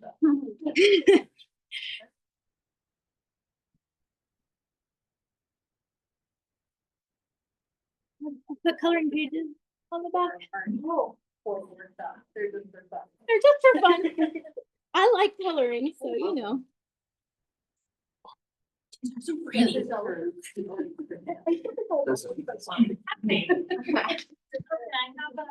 Come to the semicircle there, don't be.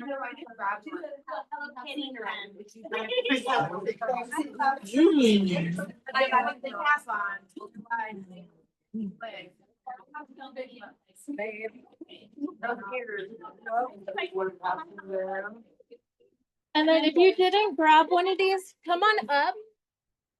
So I can also actually, I'll pass it around, but the orange just means it's a little bit bigger. And if it feels a little tight, it's supposed to because they do stretch, but just everyone grab one thing. If you don't want to keep it, we're just gonna use it for one thing for tonight. So, hello. Amber, my husband Mark is here, and Lexi. My husband Mark is here. Hi. Everybody say- Quick question to Lexi. Yes. Lexi, Yes. Yes. Hi. can you read your letter before we get started? Yes. Yes. I definitely can. Okay, great. Are you guys ready? Yes. Ready. Do you, Anna, Okay. know how to turn it on speaker view? I nope. Right corner, is that little tile?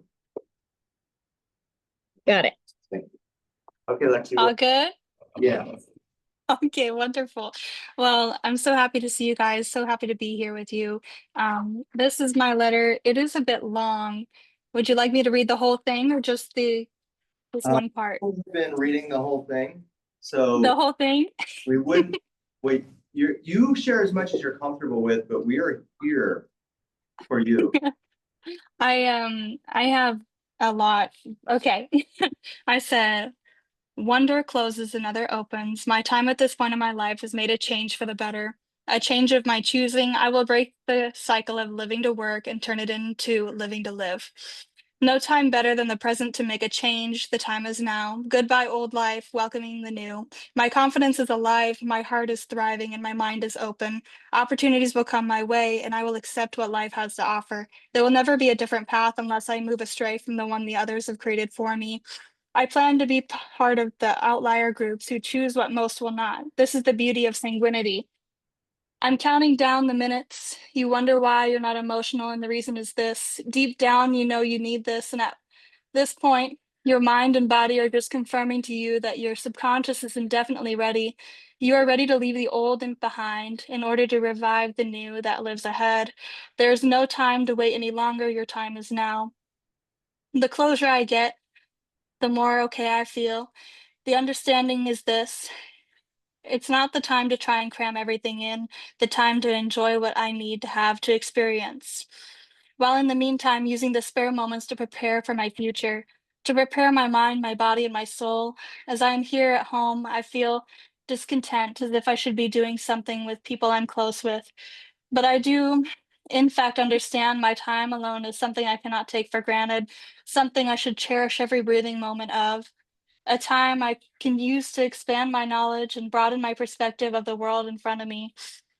As I manifest change, I become even more enveloped in this new life. As I struggle, I also notice what it is that I need to be doing. As a career, this can take me so far. As a lifestyle, I can learn so much. These experiences will allow me to build skills I never thought I would during this lifetime. As I understand the impact of my actions day in and day out, it comes as no surprise that constantly I try to hold somewhere inside to bring my focus. If I could just have a one-pointed focus, I could take it so far, but maybe it is not about taking one thing in particular far, but to realize it is the living that I must thrive on. I succeed when I learn new things. So this means that I will have a difficult time focusing on one project at once, but that doesn't mean it needs to be considered as distraction. This is about creating myself as a person, not being characterized and identifying with my achievements. My success depends on my satisfaction. What is it that I see as living for me? I am grateful for this opportunity. I am grateful for the strength. I am grateful for the support. And in your eyes, I'm seen as beautiful. In my eyes, I see the world as beautiful. Grace with me the energy today to surpass whatever smog that has come over my memory and drive. Allow me to find my power to knowing my strength and weaknesses. And when taking into account those weaknesses, please grant me the serenity to accept the failure and not be so hard on myself, but still enough pressure to push myself to my limits so that I might grow. Entice me with the willingness to learn even when it is difficult. Guide me to where I can feel secure in my abilities to learn and grow. Success is built through trial and error. Through courage, I have strength, and I will the ability to grow and sustain through any challenges. I will put in the work and I will put in the energy. Nothing can stand in my way except myself. And that's it. That's beautiful, Lexi. Thank you. It's so nice to see you and hear It's so nice to see you and everything, guys. What a community. I wish I was there. I wish I could hug you all. We have missed you, and next time you're here, hugs all around. Yes. Guess what? I'm gonna be there during Christmas, so I better get a hug from each and every one of you at the studio. We'll plan a class. We'll all go to one class, everybody. I'm cool with that. That would be a really cool class. Yeah, it would be. We'd have to hear. Yes. I'll be there on December 22nd through January 2nd. I can't wait to see you. I'll be there. Right. Okay, Anna, so we'll just kind of say you're starting now. Kind of now. Sounds good. So 60 minutes. 6:56. Okay. Hello, everybody. I'm Anna, which I know you all know, but I want to introduce myself. And this is my workshop. It's called Rooted and Resilient. grounding for the indoorsy soul. Because I know unless you're a yoga teacher by trade, most of the time we are stuck inside for certain periods of time. And feeling rooted when you're inside can be a bit much, but I have experience in this, so I actually feel as though I can teach this. So the objectives for today is during this workshop, you're going to come up with a, I call it a blueprint for when you're feeling ungrounded. And we'll do it after we've grounded ourselves here, just so that you can come at it from like a calm perspective, so that you're not like, when you're in a frenzy trying to figure out how to fix it. I don't know, fix it is the wrong word. But we'll do this through mindful movement, mindful touch, meditation, and body scan. And then you'll have an opportunity to add your own tools. And does everybody have something to write with? Yeah? Do you? Here. Just take one of those. So cool. Is everybody ready to get started? Nobody has to run to the bathroom. Tisa. All right.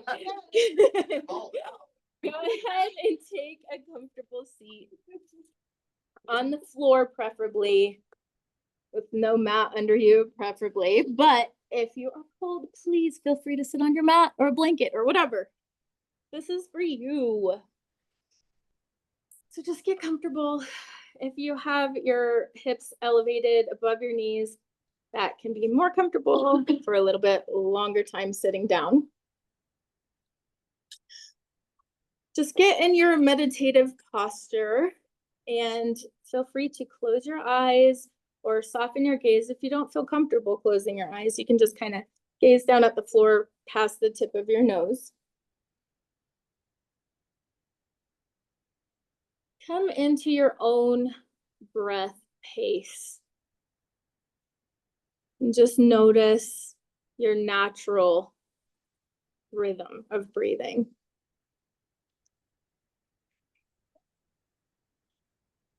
Since this is a yoga workshop, I'm going to connect it to a root chakra because it very much is a root chakra thing.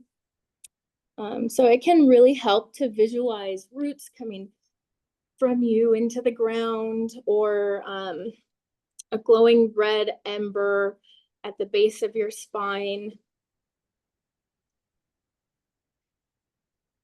And just start to open your mind up to that connection to the earth below you. Imagine that warm, earthy red light glowing, warming you up.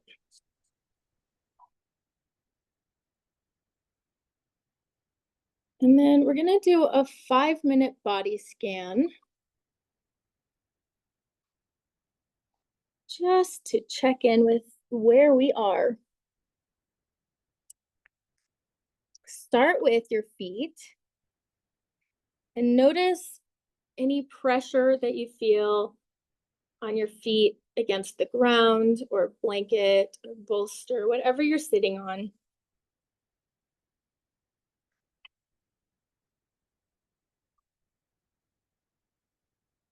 Notice the weight on your feet.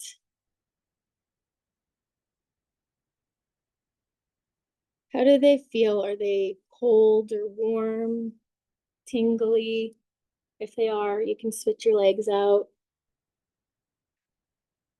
And slowly shift your awareness to your ankles and calves. Do you notice the same sensations in your ankles and calves that you did in your feet, or are they different?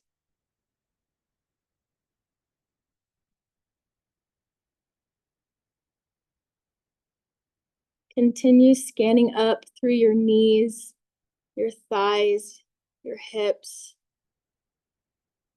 Notice any tension or pressure built up. And with each exhale, see if you can just soften and release it.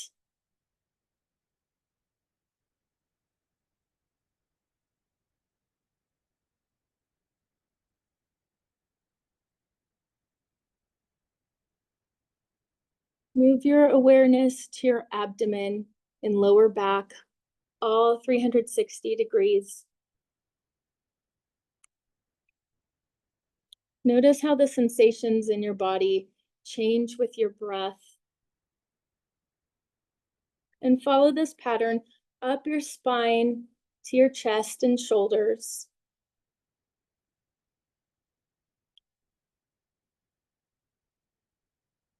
Soften your shoulders, releasing any tightness in your neck and jaw. You need to just roll them or wiggle a little bit. Go ahead and do that now.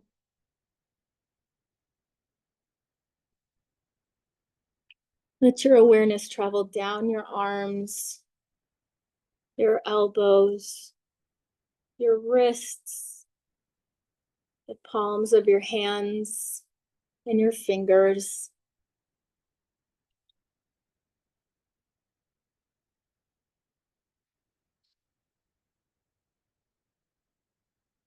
Soften your forehead and eyebrows and the muscles around your eyes. And notice, where is your tongue resting in your mouth? You don't have to change it, just notice it. Soften your cheeks, your jaw, and your mouth.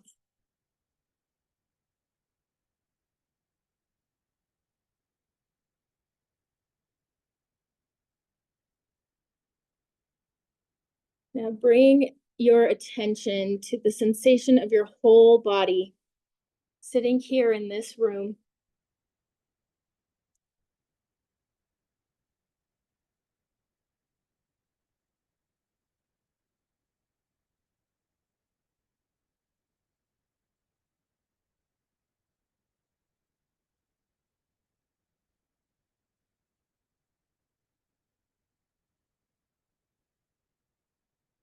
Feel connection with the space and with the people around you.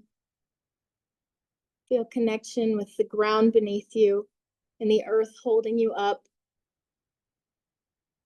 Because I always say, even if you fall, the earth has your back, sometimes literally.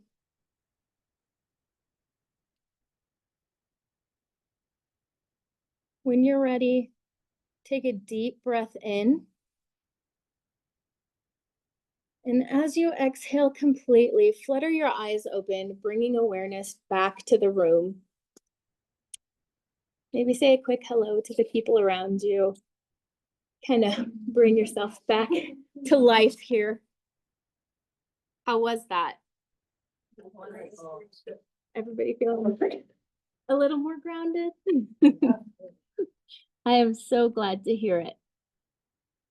So what we just did, you all know, is a body scan. And this can really help bring that attention when there's a storm going on in your head. Just feeling the sensations that are in your body specifically can really kind of bring you back down and get you in a place where you feel like you're not going to fling off of the earth. At least that's how I feel when I panic. And we can use a few other tools in our little toolbox that I gave you today. All right, so grounding from a yogic lens, what is it? Does anybody have like a good little elevator pitch? Anybody? I'm gonna start calling on you. It's like taking breaths. Yes, yeah, okay, so grounding, specifically from yoga, it's the act of connecting both physically and energetically to the earth. So kind of taking deep breaths and being here in the moment. Why do we ground ourselves? Why do we need it? Why is it important? Balance our energy. Yes, it is great for balancing your energy. Does anybody else have any thoughts? Hiding the outside noise. Keeping you out of your head and able to focus. That's the one I was specifically looking for, but all of you gave awesome answers. When you're in your head, kind of think of it like you're letting your emotions or whatever like shoot right out into space. And what you really need is gravity in this moment. So how do we do that? Through yoga, we have multiple tools for grounding and connecting with the earth. What are some things that you guys do to ground? Like, do you understand what I mean by grounding now? Kind of when you're in a frenzy, bringing it back down. What are some things that you do to ground yourself when you are having those storms? Take my dog on a walk. That's a great one. I love that. Animals, nature, it's beautiful and perfect. Anybody? Go for a walk barefooted. That is also a very good one. To spend time in nature or go in my hot tub. Ooh, I like that one. Yeah. Especially if I'm stuck, not like if it's like snowy. I feel like a hot tub would be perfect for that. Hot bath. Exactly. Those are great. And I do use hot baths. Does anybody online have anything that they want to add that they do? I like to just take a 10-second inhale and a 10-second exhale. It's a really long time when you're really having a fuss, but I'll tell you what, counting is one whole story changer. Oh, also chanting the Gayatri mantra and the Triambakam. That kept me through it through basic training. I'll tell you what. Oh, I love that. That makes me so happy to hear. Caitlin, did you want to add something or were you just being nice? You don't want to add anything? Okay, that's totally fine. That's fine, girl. This one seems kind of weird.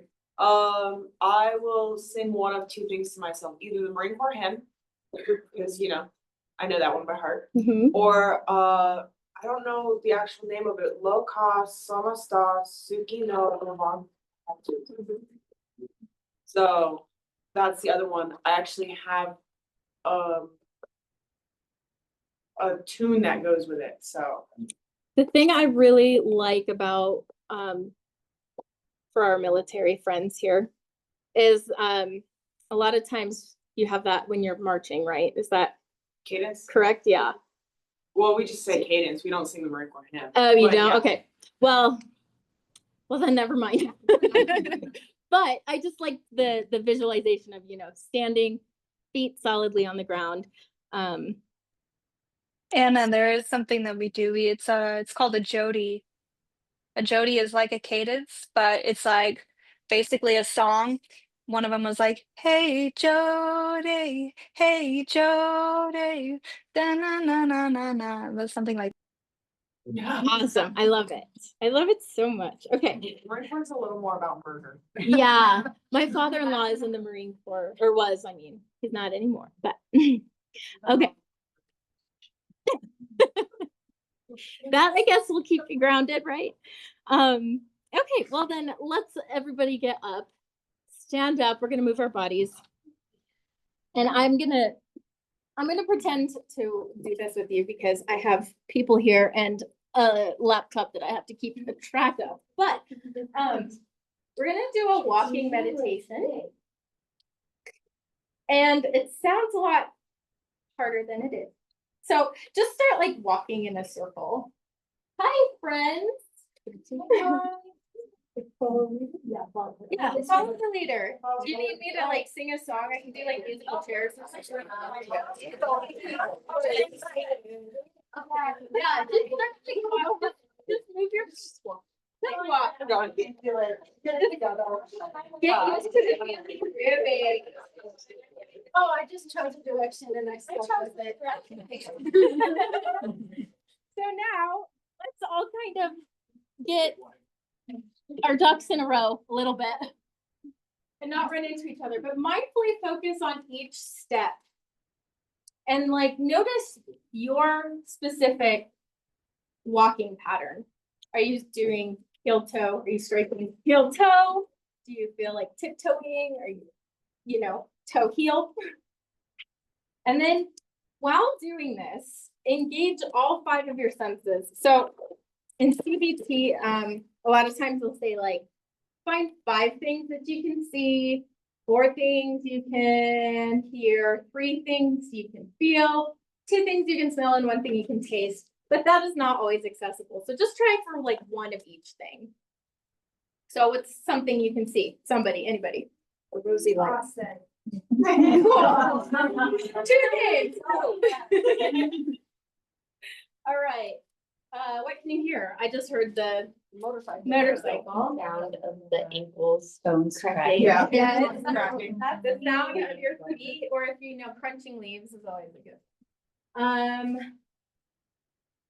Let's see. I don't know if there's anything you can smell in here, but if there is, groovy. You don't have to call it out. And then finding something you can taste. A lot of times a really good one is like a super minty mint, or like an ice cube, anything that just brings you to that super sour. Yes. And then do like a little short scan of yourself and mindfully be aware of your breath. And focus on breathing slowly. A lot of times when we're walking, we want to like bring that heart rate up because we're doing it for health reasons. This is also for health. It's just kind of on the other end. So slow your breathing down just a little bit. And if that means you have to walk at a glacial pace, that's fine. If you're in an office and you're going to the water cooler and you're walking at like 0.2 miles an hour, is anybody really going to say anything? And then the most important thing for this is to unplug. I'm not a great example of that right now, but keep your headphones out. I know that's really hard. Don't bring your phone with you. Don't bring your watch with you. If you can just like get away for like even a minute and just unplug and just be here. So go ahead, you can return back to your seats if you'd like. If walking is like helping you right now, you can just keep doing it. I don't care. I will appreciate it. How did that feel? It was kind of awkward because there's a lot of us in a small space. I liked it. You liked it? Yeah, it's nice. What was something you liked about it? I liked too that everybody started kind of branching off and kind of doing their own thing. Yeah. So that was cool. Yeah, doing your own thing. For anybody who couldn't hear that, like everybody in the room kind of started just walking in their own ways, and it was beautiful. It really was so beautiful. I wish you could have seen it from my perspective. Yeah, I agree with Lacey. I feel like so often we get like so caught up in maybe like groupthink where we're like, oh, this is what everyone's doing. I need to push myself. I need to, you know, and work. Like I need to work just as hard as everyone. I need to stay in the office late or come in early or do this. So it's nice to be like, you know, this, you know, you don't have to follow the circle. You can do what you need. You can like, yeah, march to your own drum kind of. Where like in your life could you see that working out? Like for me, I used to work, well, I've worked in a lot of different places, offices and hotels, and there was always at some point where I could like, because I, you know, you get in your own head a lot, and it was nice to just walk to the bathroom, even if I didn't have to go splash cold water on my face. But what about for you guys? I do the same thing in class. Yeah. For college. Okay. Like if I get too like meh, I go woo. Yeah. I like it. That's awesome. It's nice because we're adults and we can. Yeah. I'll do it with the kids I work with. Like sometimes, you know, they have autism, so they get like really like high energy sometimes, and you can like be running around a lot, and then sometimes I'll just like be slower and more mindful with them and like use a calmer voice, and I walk slower to like kind of show them like this is what we should take a moment. So that helps. I love that. And I want to talk to you also later because we have a daughter with autism. And Mark Do you feel like sharing your sensory walks with Holly? I mean, I just take her outside, no matter how cold it is, and I stay out there and walk her down up. We have a long driveway, so But walk when, her up and down that. like, when do you do that? Whenever she's freaking out. Yes. But yeah, I just walk her up and down until she's pretty much stopped. With our daughter, she can really get her wheels spinning over something that is so tiny to us. Like, she wanted to hand me something, or it could be literally the smallest thing, and it can change day to day. And I tell you, like, water, outside, ground, those are like the magic key to fix a lot of emotional states. Does anybody want to share? You don't have to. Just give me a thumbs down if you don't. I will. So because I'm in Monterey, I have a beach at my fingertips. So last 2 weeks ago, we went to a bonfire and it was just so loud. There's too many people. And the fire, I mean, s'mores is great, but you just take that moment and you walk away from everybody. You walk away from the fire, you walk away from the noise, the sound, walk up towards the water. And like you said, water has tranquility. It's got something beautiful to it, and just the waves and everything. That's, you could just stare off into the distance and look as far as you possibly can. Yeah, that is so great. So we're gonna connect this all to the root chakra, which is Muladhara. And if you want to pull out your worksheets, there's some information on there. I just really like stripped it down to the bare bones because I hope someday I can give this workshop to people who don't know everything that there is to know about this. So, Caitlin, you'll have to tell me if any of this makes sense to you later, okay? Cool. Love you, girl. All right. So, just some basic information. It is the first of the 7 chakras, and it's at the base of our spine. Mark, do you know broadly what a chakra is? Solid. Okay. Cool. It's often called the base or root chakra. I've really mostly heard root chakra. I don't hear base a lot, but if you do, now you know. The element is, of course, earth, because we are grounding, and the color is red. So when I was having you visualize that red ember, that's why. Also, if you want to look at your little trinkets, there are 6 colors, and I know that traditionally, like, there's the 7 chakras, but I also wanted to make these for if you guys wanted to do the chakra kundalini meditations as well. So you could just like use that for each of the chakras that we use. So the very first one, it's, you know, color code is right there. The very first one on the bottom is red, and that's, for most of you, it's a red jasper. This one is just glass, but it doesn't really matter because this is all work that you're doing inside. So if you ever need like I call it a trinket, but it's just something to like ground you to, I am real right now. Do any of you ever have panic attacks? Oh, good. I'm not alone. Okay. Woo! Okay. Good. So yeah, sometimes like if I get really spinning, sometimes I literally need something to hold on to that says like, this is real. I'm real. We're all right in this exact second. But it's also a great tool for meditation. I started using it at the beginning of 300 Hour. I made my own little mala so that I could remind myself of the sounds.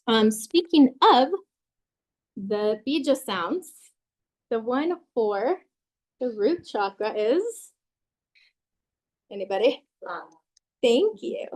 Lam. So if while you are doing your little body scan and grounding and you're, you know, doing all of that stuff, if you want to repeat that that chant to yourself, that mantra inside of your head, lam, lam, lam, just a, you know, quick pace so that you're just, I don't remember what it's called.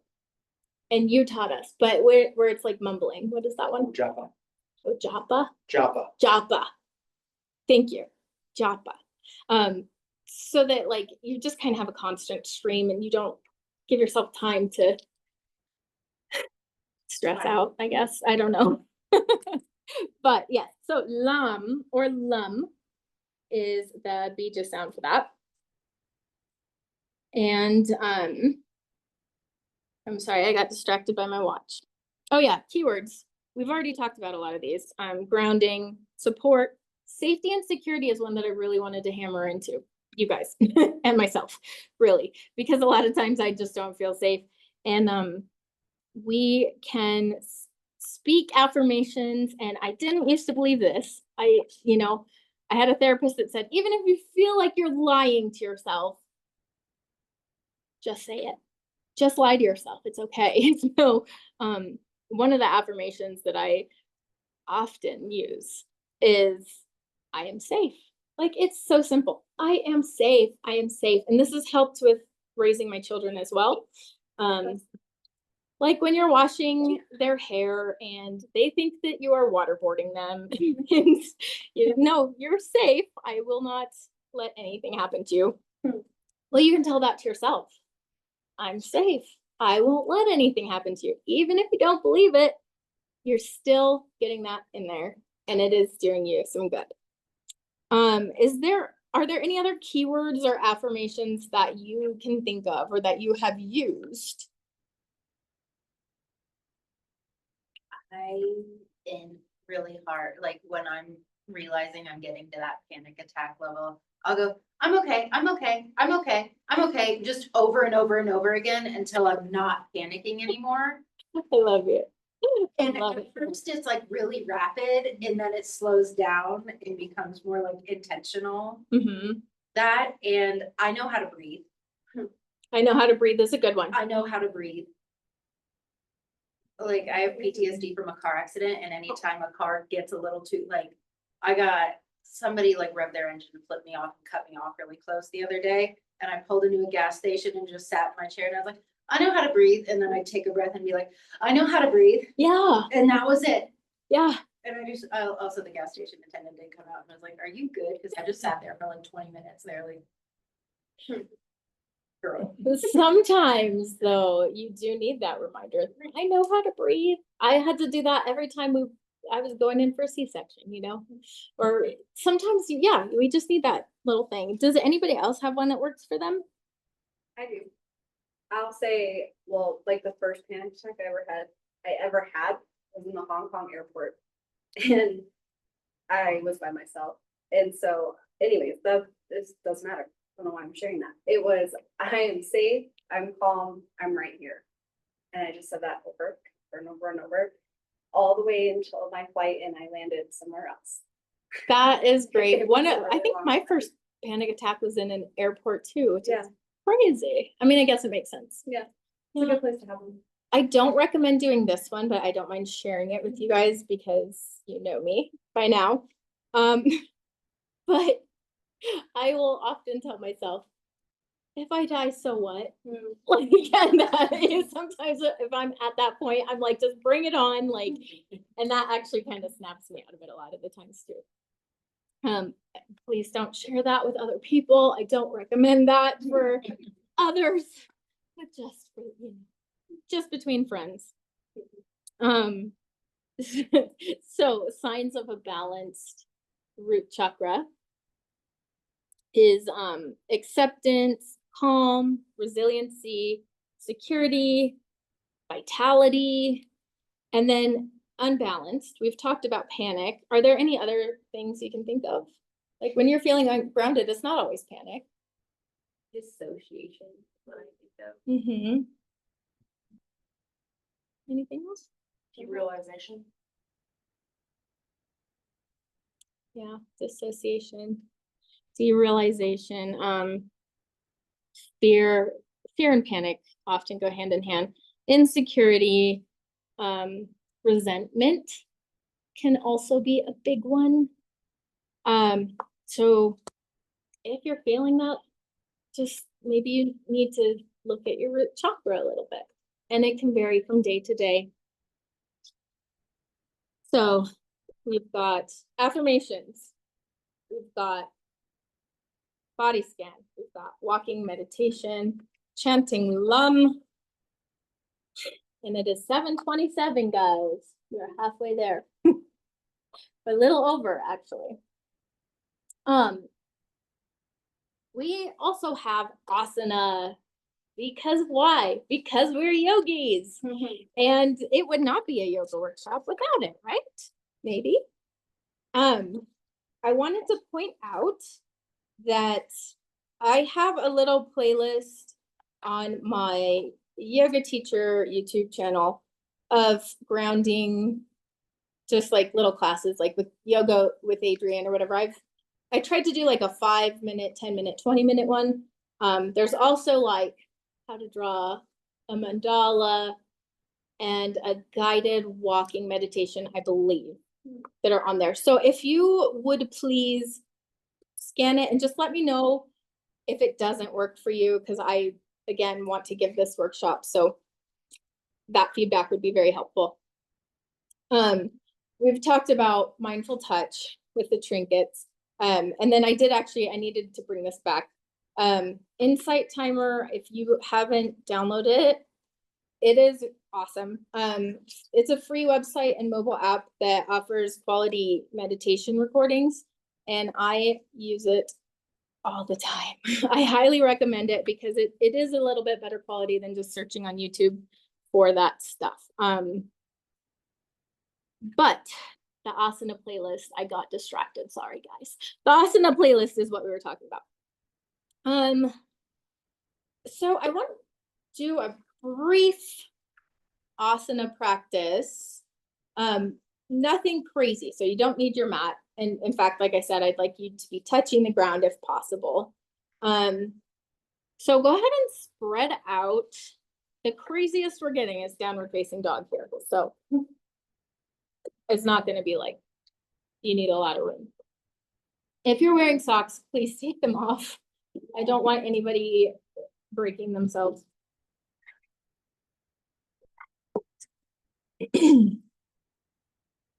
And with most classes here at Cambio, we're going to start in child's pose, Balasana, with your knees spread wide, big toes together,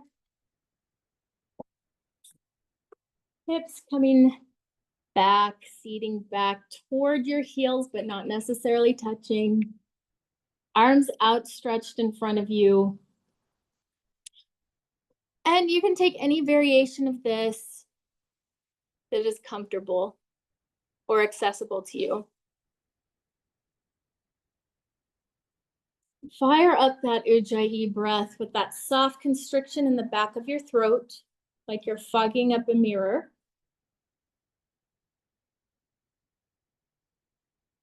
And begin to slow your breathing just a little bit. We are not running the puppy here. We're just finding the ground.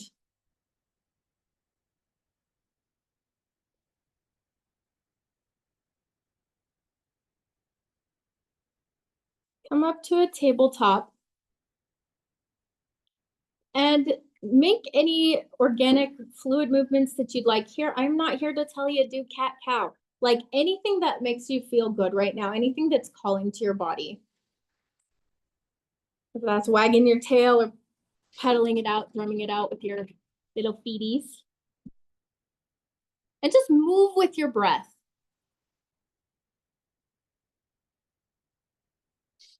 Come back to your tabletop. And then tuck your toes and send your hips up and back for downward facing dog. For our friends at home, that is the upside down V one. Sending your hips up, elevating them. And again, find a little movement here. Listen to your body. Don't hurt yourself. But just trust that you know what you need.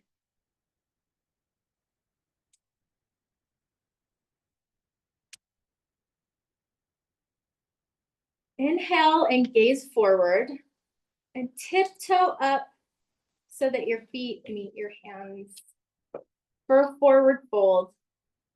a ragdoll forward fold. So just let it all hang. Let gravity pull you down. Remember, we're grounding here. You can grab your opposite elbows. You can rock side to side or bob. Any little movements that just kind of get you going.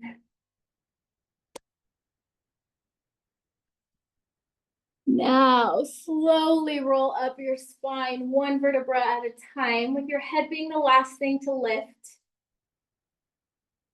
If your ears are ringing, if you're feeling dizzy or anything, give yourself a moment here. Firmly plant your feet with equal weight in both feet. Palms forward for mountain. Roll your shoulders back. Now bring your arms up overhead. Inhale for extended mountain. And just take those side stretches that we all love so much, or hate, I don't know, doesn't matter. Just move in a way that feels natural and good. If you need to do a heart opener here, go ahead. And then hands to heart center. Say one of those little affirmations to yourself. I am happy to share them with you if you forgot. I am grounded, safe, and secure. I trust myself and others. I am free to express how I feel. I hold my ground. Say it 3 times to yourself. Even if you're lying to yourself, just do it. And now fold forward once more. Plant your hands and come back to downward facing dog. So we're not doing plank. We're not going to go through the half series. And however you like to get there, go ahead and do half pigeon, but I am going to cue because we do have some friends here who are not used to yoga. So lift your right leg for a 3-legged down dog. And then in one movement, when you exhale, bring your knee to your wrist for half pigeon.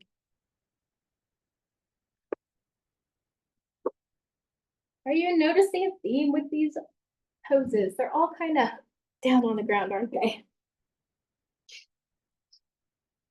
If you're a little too far on the ground, you can also do your back bend here. Just make sure that your hip isn't collapsing into the floor. I'll come around and just take a little peek at all of you beautiful, awesome people.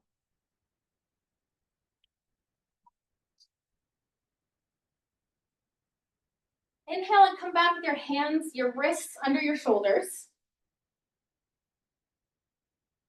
And then step back for a high plank or, nope, I lied, a 3-legged down dog. Just shake it out, get that blood flowing again. You can also do a reclined figure 4, and I should have cued that earlier. I am sorry about that, guys. But if you are not comfortable with half pigeon, just always feel free to take that. And then back to your 3-legged down dog, but this time left foot up. Send your knee on an exhale forward to your wrist. If you want to do the bend your knee, stack the hip thing, go for it. And then take these little adjustments, little movements. Back. Don't stress about alignment, but pay attention to how you're feeling. If you need a cup under your hip, please take one. And then breathe into your hips. Notice how both hips are feeling. We tend to focus on the one that's bent, but I'd also like to challenge you to notice your psoas on the extended one.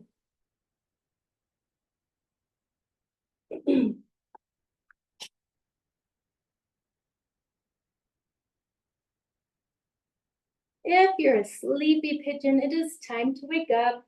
Put your wrists back under your shoulders. And then back to your, either come back to your three-legged dog to shake it out, or you can just take a seat with, I can't remember the pose, I'm sorry, easy pose, but I don't like to say easy, so I like to use the Sanskrit. But crisscross applesauce is basically what I'm saying. Are you feeling all right? Feeling good? Do you guys want some more, or are you done? More? Okay, good. I'm glad. So go ahead. We're gonna do Janu Shasana, which is one of my favorites. But we'll do the side bend variation. So half butterfly. Extend your left leg for me, please. Right bent. Arms up overhead. Reach up to the sky and take a side bend here. Knee can be bent or not to any degree that feels good to you. Your hands could be on the ground. You can grab your leg, your foot. You can just have them up. Heart center, doesn't really matter. That's not the point for this personal practice today. If you need to take some little bobs and fluid movements, I do recommend it. It feels great. And then come back up to center. Inhale. Ooh, here we go. All right. Now, butterfly. Palms of your feet together. Soles of your feet together. I always say palms. So, palms. Good. Awesome. Thank you. Thanks, Mark. Take a forward fold, keeping your spine lengthened as long as you can. And then once you have gone as far as you can with it lengthened, then you can kind of bend and fold into it. Reach your hands forward.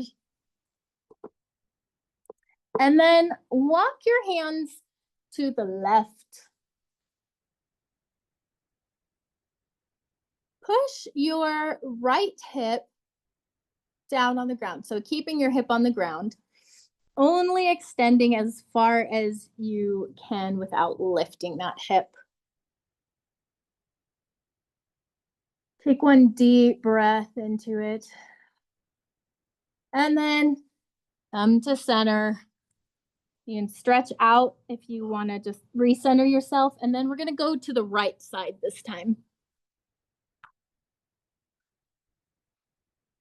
Pushing down toward the ground with your left hip. And if anything pinches or hurts, just back off a little bit.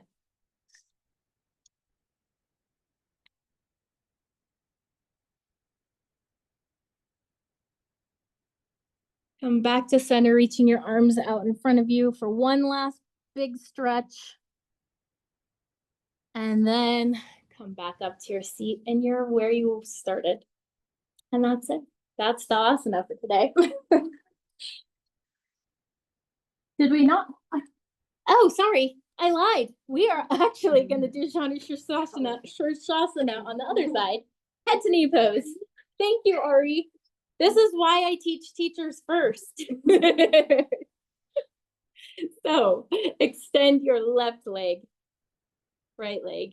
And your left leg is in half butterfly this time. Take that side stretch. And keep your hands where they lie.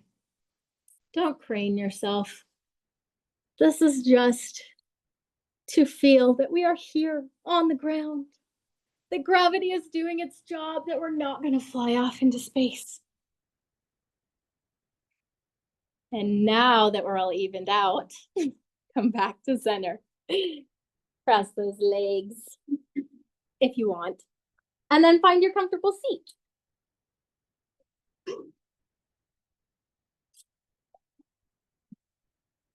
I have way more material than would fit in an hour. So feel free to go over it in your handouts. I did try to whittle it down.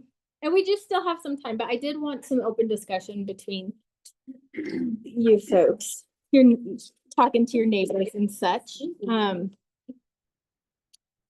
So out of these tools, I mean, these are good, but these are what worked for me.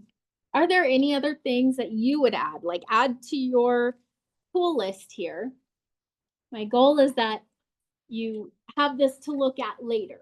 So if you can think of anything now that you're in a grounded mindset, now that you've thought about it, you've moved your body, you've digested it a little bit, are there any practices that work for you? For me, like coloring, finding coloring pages online, or doing crafts, doing anything with my hands. Go ahead and think about that. I think somebody already mentioned it, but breath work for me really helps me stay grounded. Breath work? Yeah. That's good. Long, deep breathing. I will caution, because we're here, it's fine. I probably wouldn't teach that unless I was teaching a specific pranayama, just because I know it can be dangerous. But I love that. And I love it for you because you know how to do it. You mean like 3-part breath is dangerous? No, 3-part breath is good. That's what I'm thinking. Oh, okay. Yeah, I would teach 3-part breath for sure. Thank you. I appreciate that. What about you, Lacey? I was gonna say reading, Mm-hmm. because reading it, when I read a book, that's one of the only times that I'm actually able to sit still.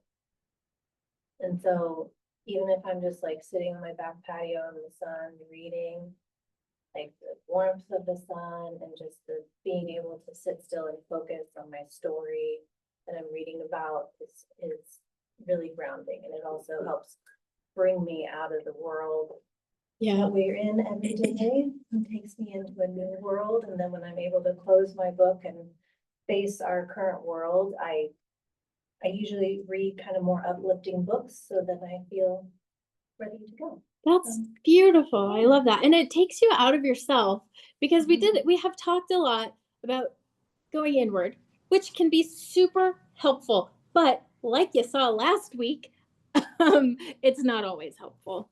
Sometimes you need to get outside of yourself just a little bit. Or I said last week, I meant last month. Because I started to get really in my own space and main character syndrome. And then, y'all know. So yes, I love that. I love getting out of yourself just a little bit as well. What about journaling? Does anybody journal? I love that for you. And yet I get really paranoid because I have a lot of people living in my house. I'm like, oh my gosh, what if somebody reads this? So, yeah. Love it. I love it. Can I ask a question for everybody? Does anybody ever use ChatGPT to just rant to, like have a conversation with, or like kind of like express your emotions to? And then do you watch South Park? Yes, I do. I'm thinking about them probably. ChatGPT, I will warn you, is not a therapist, and it will just say nice things. It will only say nice things, and it's going to tell you you're doing the right thing, even if you're like running the country into the ground or whatever. The world. For instance. The world into the ground is what I meant to say.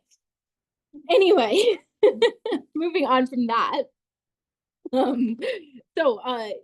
Awesome. You have things to add to your tool list, and go ahead and write as many of them down as you need. I mean, it's your piece of paper.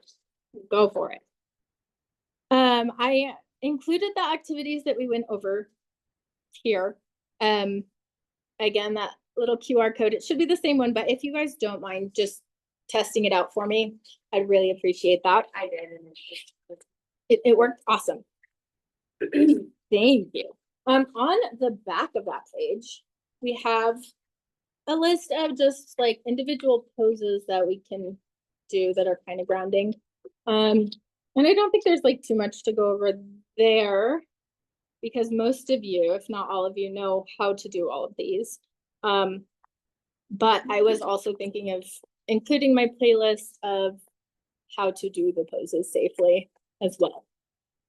So I didn't include that this time, but I think I'm gonna add it and I would welcome your feedback on that. Now we are moving on to the grounding action plan. Now that we've gone through all of this information, and we have like 9 minutes.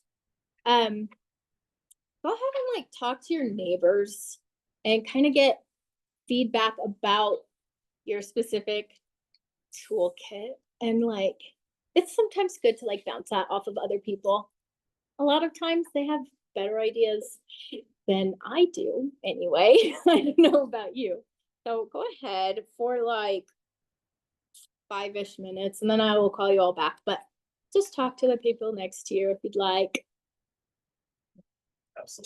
Stephanie, Mark, you know each other kind of.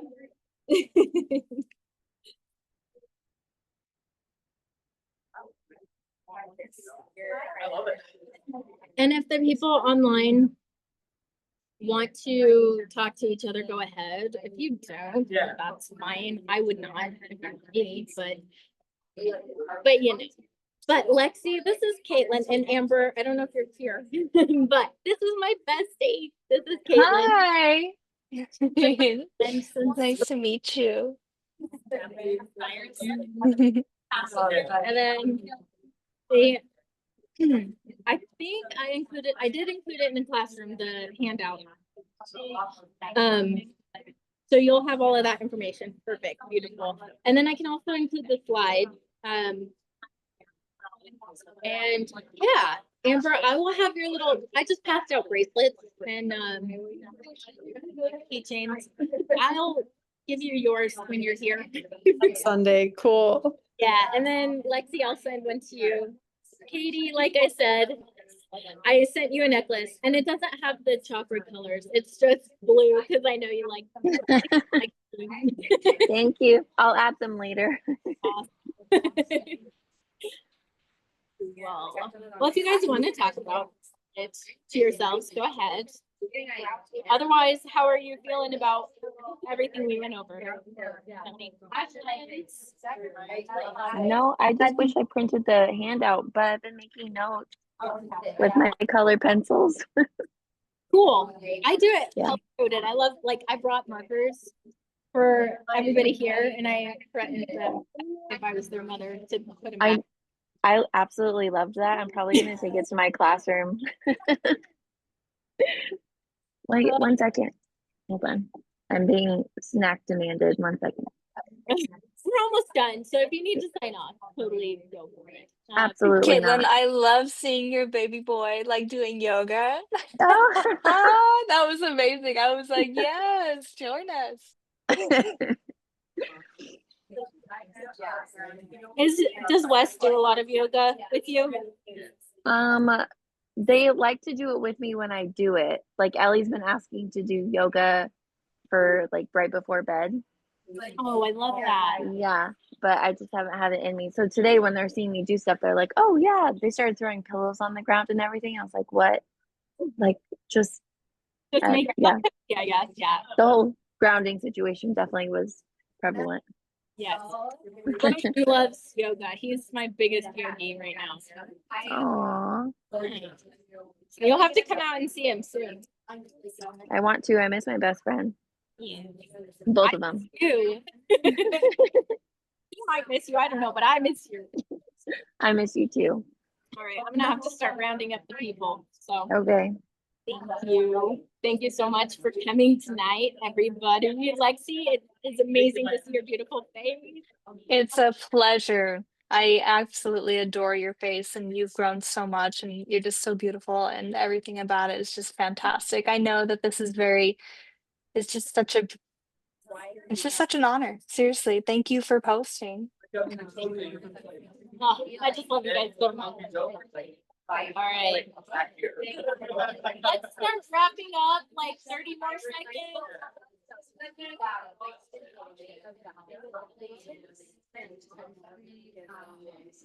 Oh my God.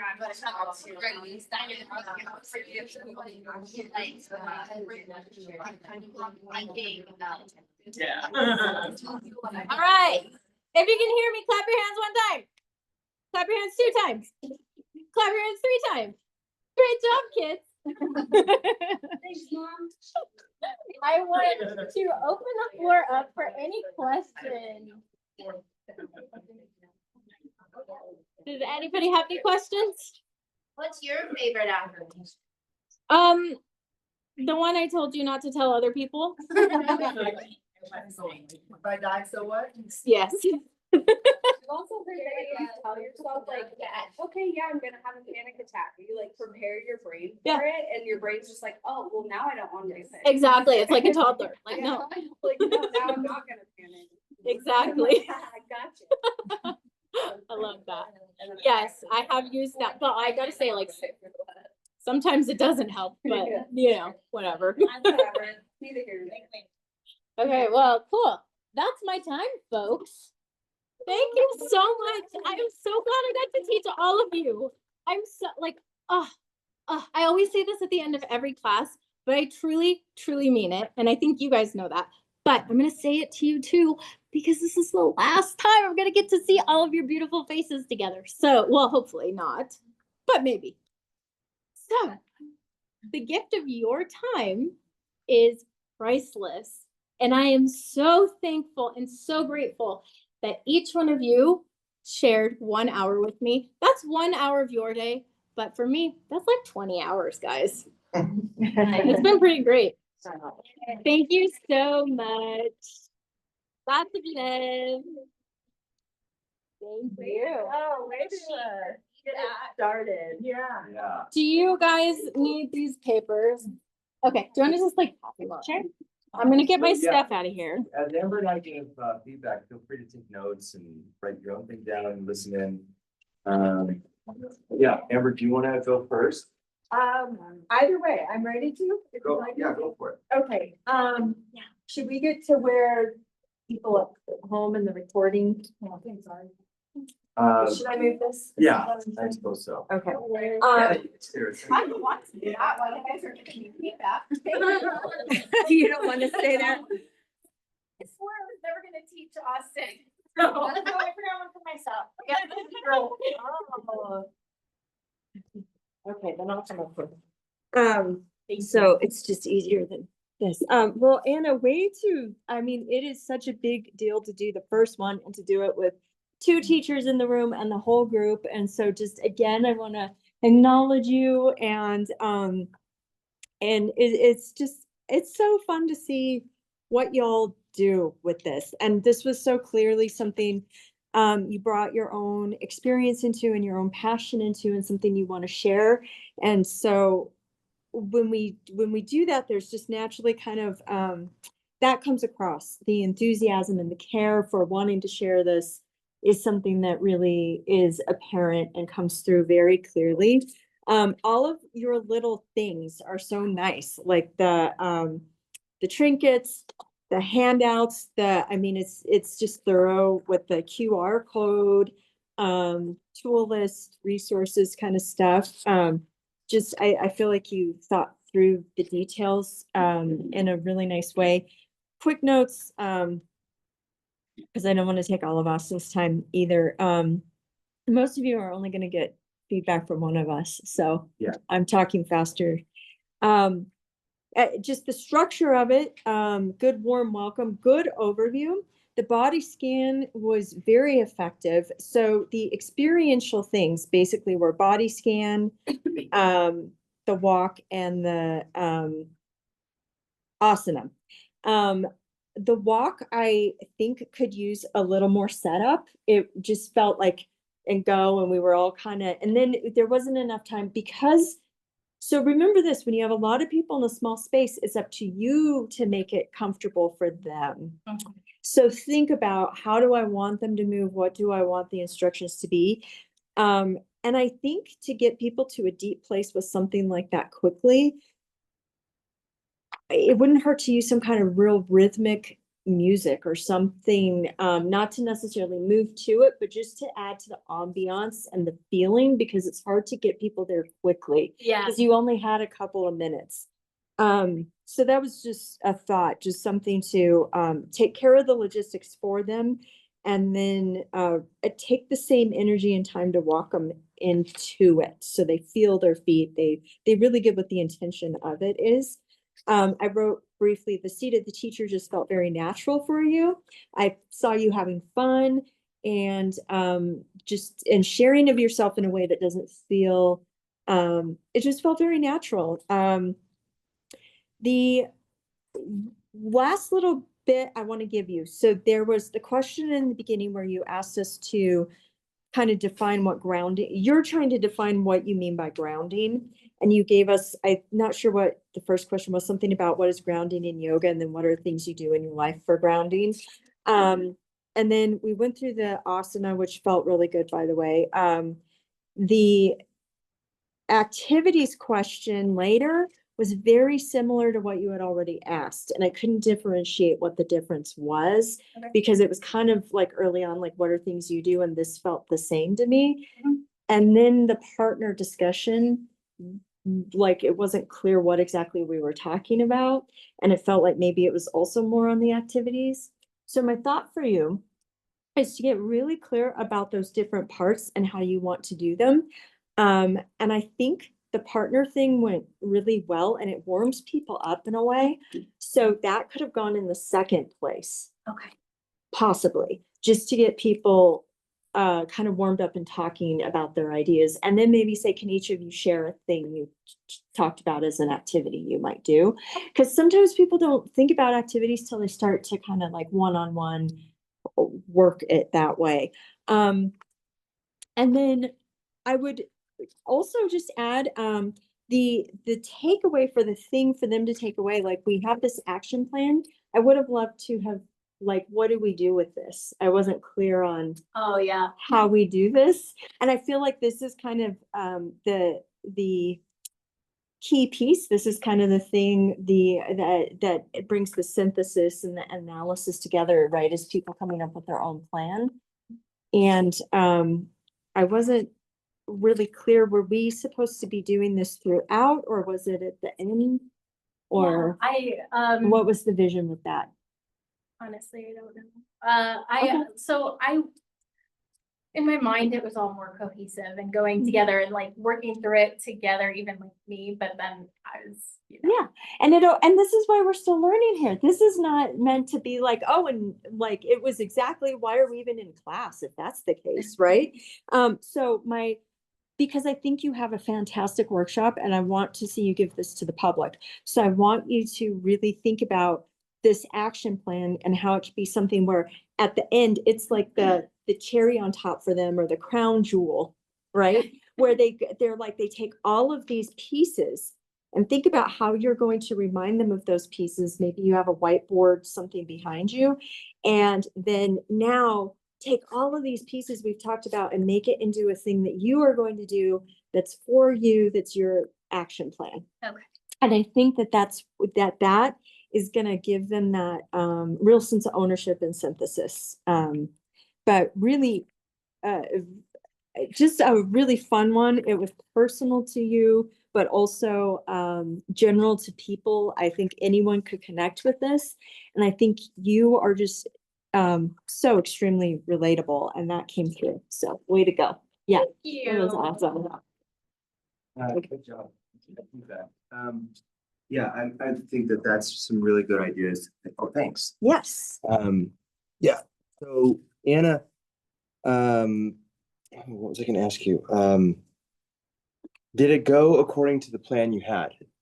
Not really. I mean, yes, Okay. overall, Yeah. yeah, What didn't? Just curious. more scattered than I wanted it to be. Okay. Did you change plan at any point in a way where you're like, oh, I see it going here now, so I'm going to go that way? Or was Maybe it? a little bit, but I really had been overthinking this for like 2 months now. so, Okay, cool. Yeah. Yeah, I mean, you have so many great ideas that I agree with Amber that structurally, I think the focal point that needs to be tightened down a little bit is just the organization.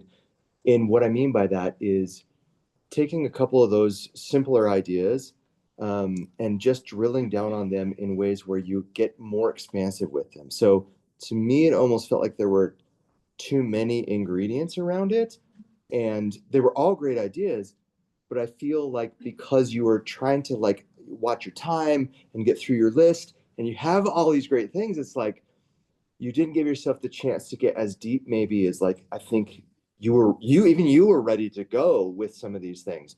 I think we kind of got there with things as the workshop progressed. You seemed to get more comfortable kind of taking the seat of the teacher.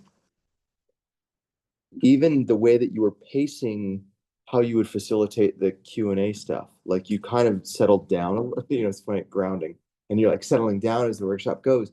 But what I noticed from you is that what worked really well towards the end was that you would ask a question and now there was like that beat, you know what I mean? Like that moment of silence where I know when we're anxious, we're like, okay, who's got an answer for the question? And then, like I know Ashlyn had like an answer for one of the first questions and you rolled right over it because you were just kind of having an experience of like, just, you're kind of pulling all these things in and you're orchestrating so much. And so, I don't know what the feedback there is other than like, it's just two very different experiences of when you finally get settled in and you're facilitating from a place where you're comfortable versus where you're still trying to figure it out. And so it's not, I don't want you to take away like that's good or bad. It's just something for you to think about in terms of this is a rep. That's all it is, right? It's just a repetition of like, and that's the thing about teaching is it's just a practice. And that's what we've been kind of trying to teach you all this whole 9 months is like, it doesn't matter if it goes to plan. It doesn't matter if it goes good. It doesn't matter if it goes bad. The important thing is what did you learn from it, right? And so from my perspective, I can see that. I can see like, it's like, oh, when you have less choices to make, because even as we went on with the workshop, you're like, okay, now I've only got 3 things left to do or 2 things left to do. So you started to settle into like, I don't have to figure out the time allotments. And you're kind of spinning all these plates in the beginning of like, what are we going to do with the bracelet? Are we going to do the chanting? Or how am I going to bring in grounding to the chakra, to the yoga, to the, you know what I mean? So it's like almost for all of you, hear this, like limit options for yourself and trust that people want to actually share and talk. And by the way, if I ask a question, let me ask you right now, if I give you some silence, Well, damn. you're thinking, right? You're thinking. And so that's something I have to remind myself a lot of times too as facilitator, because I get so passionate and I get so like amped up and I'm so passionate and so inspired that like I'm just like on a runaway train. And that's a big piece of feedback I've gotten over the years. I really like how you I did like how you broke it into categorical sections. I think that kind of mid-level organization was really good. I think the broad level organization was a little murky in terms of just the questions. And I think detail organization just needs to be, you just need to make some choices of what you're going to eliminate next time.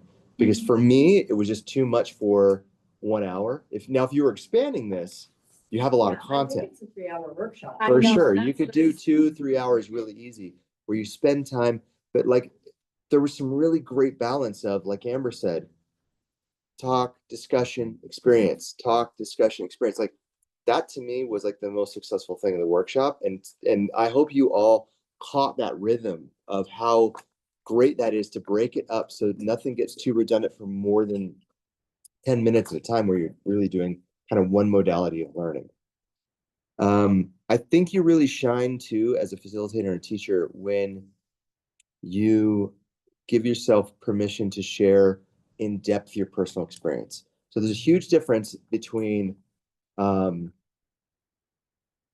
like assuming they know what you mean when you make a claim.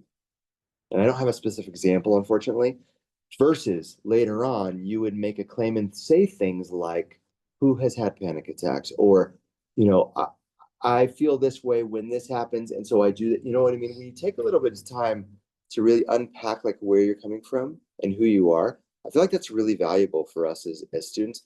And when you give yourself permission to do that, it gives the students permission to do that when they're thinking about the content that you're bringing to them. And when you're asking them questions, it's not so surface anymore because you're creating dimension to it. Does that make sense? Yeah. So there was a lot to unpack in the workshop because you really did a great job. And this is for all of you. I hope for you all, you have moments where you really shine in your workshop.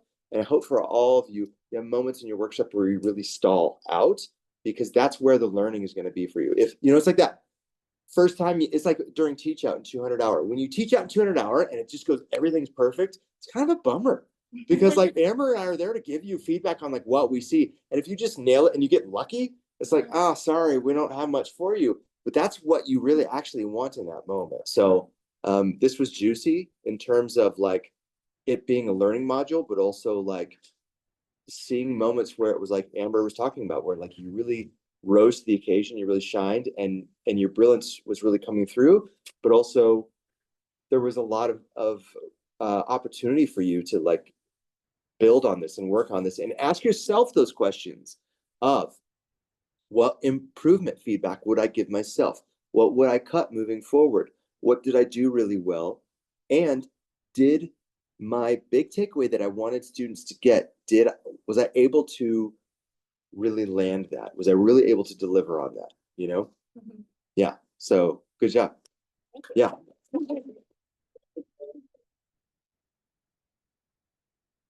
Okay. Well, we are up for a great weekend. Can't wait to see the rest of your workshops this weekend. Ari has a question. Yeah, do we need to submit the feedback anywhere other than Pam? Oh, No. I don't think so. You'll do it. Okay. Yeah, I if just you didn't don't know get if I one, needed let to, us like- know. I Yeah. didn't know if I Like- needed to post it before I hand it to her. Yeah, no, that would be fine. Yeah. So did you hear that online? Remember? She just said, do we need to post the feedback anywhere else? And no, just you could just send it directly to the person. It's perfectly fine. Okay. Oh, Let's hang on before this turns into chaos real quick. Let's formally close the night. Let's just do an Om and then send you off into the night, whether you're Anna and you're celebrating because you're just done. Or the rest of you who are like, oh man, I gotta, after Amber and Austin's feedback, there's some things I gotta look at on my workshop. Okay. So we'll do one Om, take a deep breath in. Oh.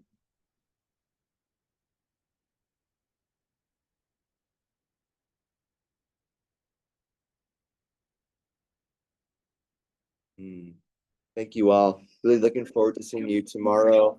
And sleep great tonight. I hope you have a wonderful night. Okay, that's it. Yeah. Bye. We'll see you. Bye, Lexi. Great to see you. Amber, I can't wait to see you on Sunday. Well, So good to see you.